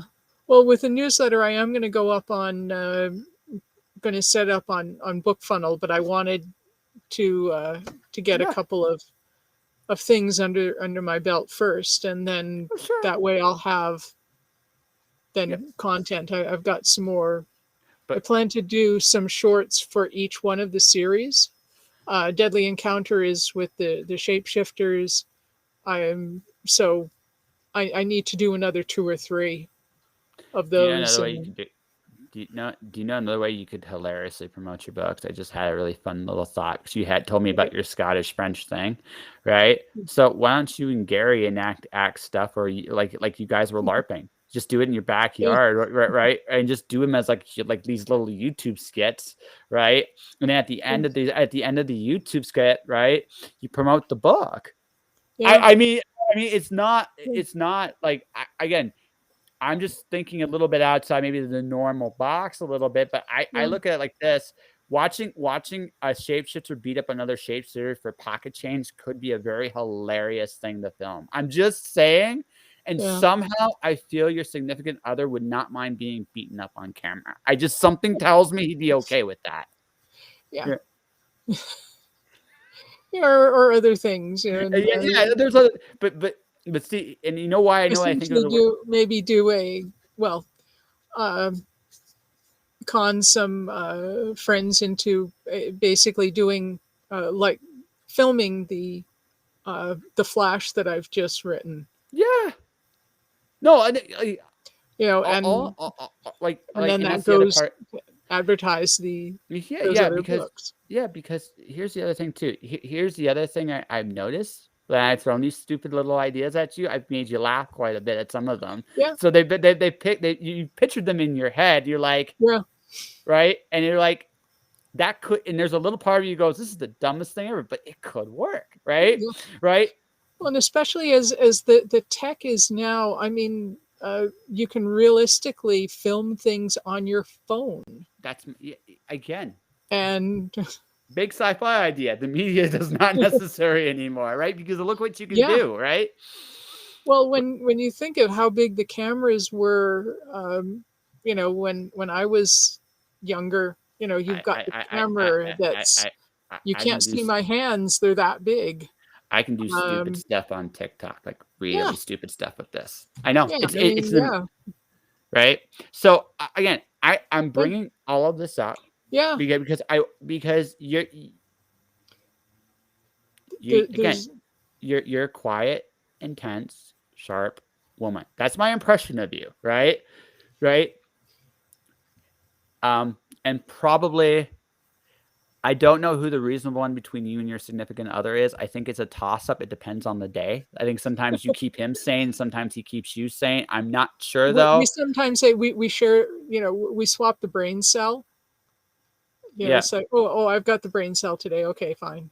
Yeah, yeah. Sometimes it's like I'm the adult. Oh, I'm the adult today. Oh shit. Who, who I gotta gets to get be my the career. adult on this? Yeah. Yeah, yeah. So I Adulting, damn, that's hard. yeah, yeah, but I bring all this up as silly and stupid as just some of the stuff I'm saying is Yeah. the most important thing when you promote anything is to have fun with it. Because if you're Yeah. having fun with it, if nothing else, you got something from the experience. But what I've often learned about people, you've seen my Dr. Seuss off at When Words Collide, Yeah. right? Right? Yeah. If you encourage people to have fun, they will, Yeah. right? If I ever do another Dr. Seuss off at When Words Collide, the house will be packed. I Oh know it. yeah. Oh, I know it. Why? We're hoping for next summer, but Yeah, yeah. We'll see how it all works out. But knock on wood. here's the thing. Here's the thing, right? Um, it works because it's fun.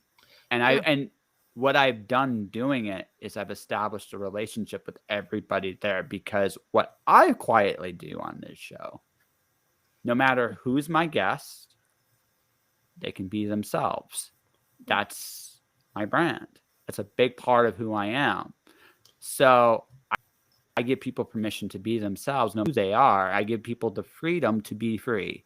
And that's huge. That's who I am.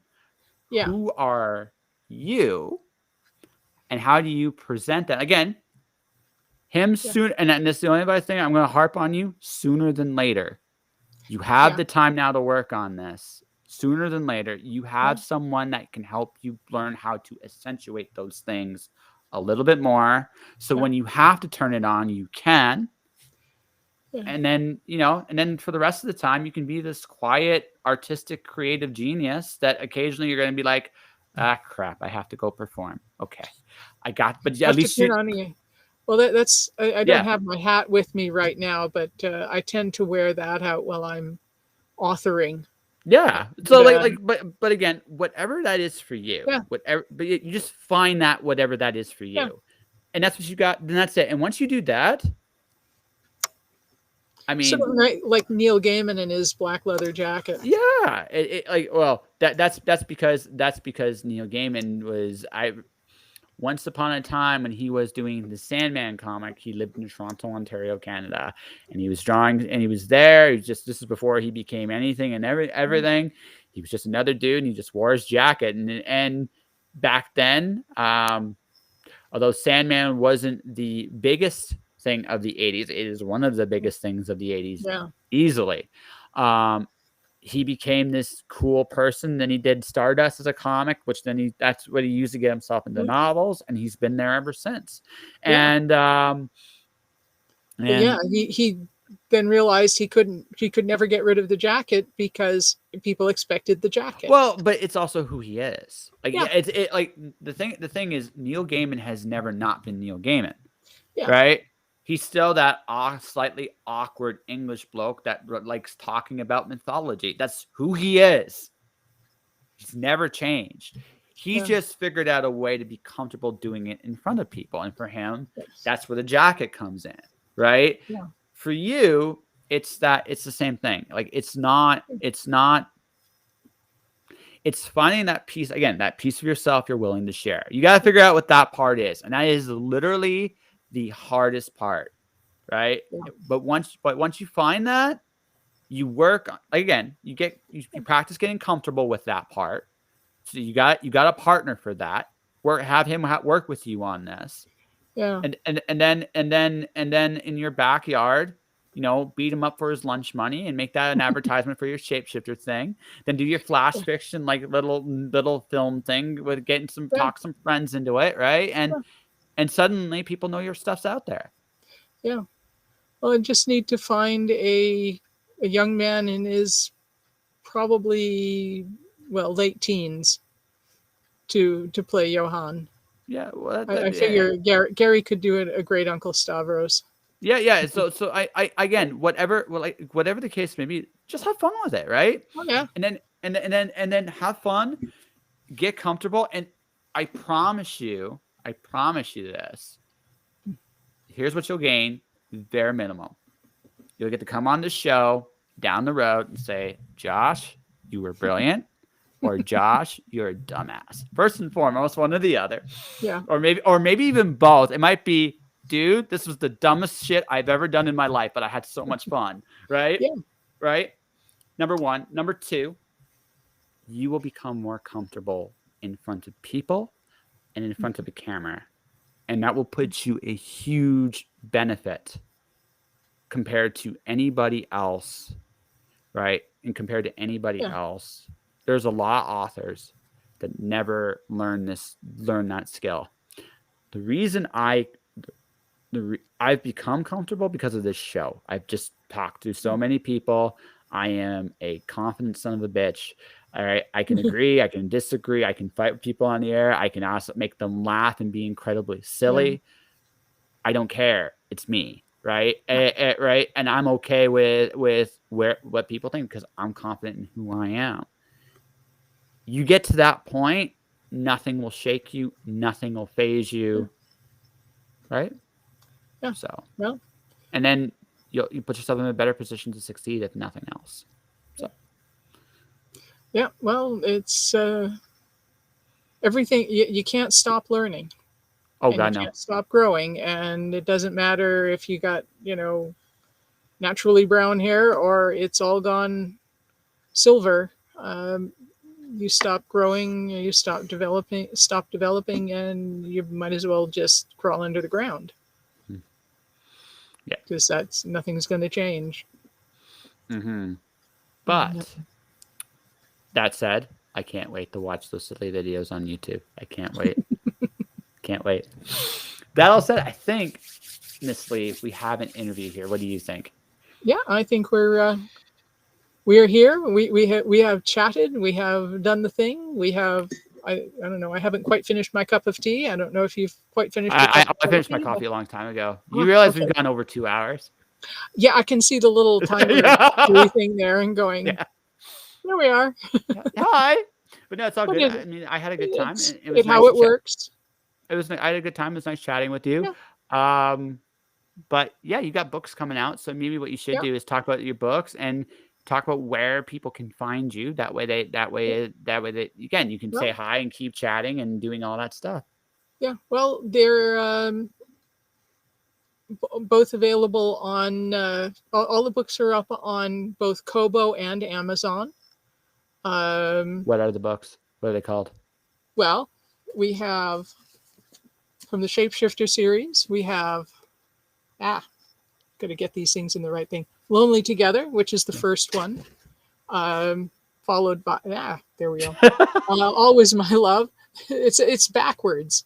There's also a prequel to that one, 2 short stories in one package called Ethan and Monster, which is sort of a prequel as to what happened when Ethan was very much younger.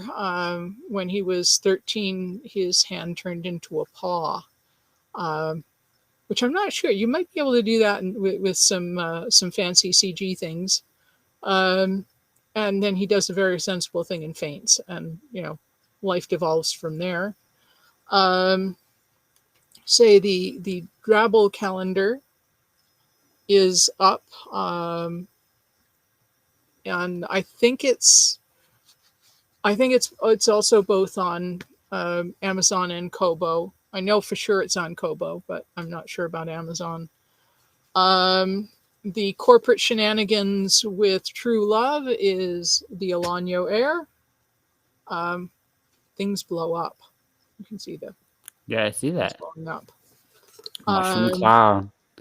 And then Alter Egos is the assassin and financial analyst. There's a side project of his called Man's Best Friend, where he and his mentor have been hired to find out who killed a businessman, and they end up discovering a very, very dark person. I've got some short fiction from them out in the Trench Coat Chronicles, an anthology about things to do with trench coats. Barrett's only peripherally is the main character in that one. He's only peripherally in that story, but I'm working on an expanded version because I can't leave anything alone. That will come out. It's called that'll be Who Profits Most. But I have to wait. I'm waiting until the year is up on the anthology submission, because it is, it's basically the same story but with a lot of added bits. And Confession is also coming up from Barrett's universe. He has to tell his girlfriend what he does other than being a financial analyst, because she's basically moving in with him. Confession. Yeah, it's kind of hard to hide that life with your girlfriend there. So let's see what else is coming up, and then of course the Karina project is up, and then Out to the Stars is the Johan's adventure with the pirates. Mm-hmm. And then there's a whole bunch of other things that are sitting on my hard drive waiting. Well, but I am glad you are releasing stuff. But hey, that's a step in the right direction. Like I said, Yeah. Right. And like I said, I might have started a stupid YouTube career, which is just like that way, Yeah.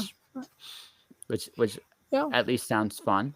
Yeah. How can people find? Do you have a webpage people can go and find you? Well, I have a website, but there's really nothing on it right now. I'm on Facebook as Lee F. Patrick, so you can people can just find that. Is it just Lee F. Patrick as in one word? I think it's actually as two as Lee. Maybe I'll. Do you want me to send that to you? Yeah. Later. Again, it's always a good idea. Again, we're at the end of the show, so let people. It's good to know where people can find you, right? So it's just like. I'm just swapping over to. Yeah, it's Lee F. Patrick. Okay, that here, Lee F. Patrick. All right. That is it. And then people want to get a free story about Ethan meeting a really bad man. Just send an email to leafpatrick01@gmail.com. Yes. And then I will send you out those out to you. And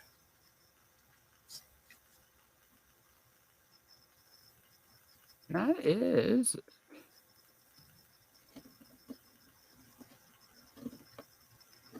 bad people involved.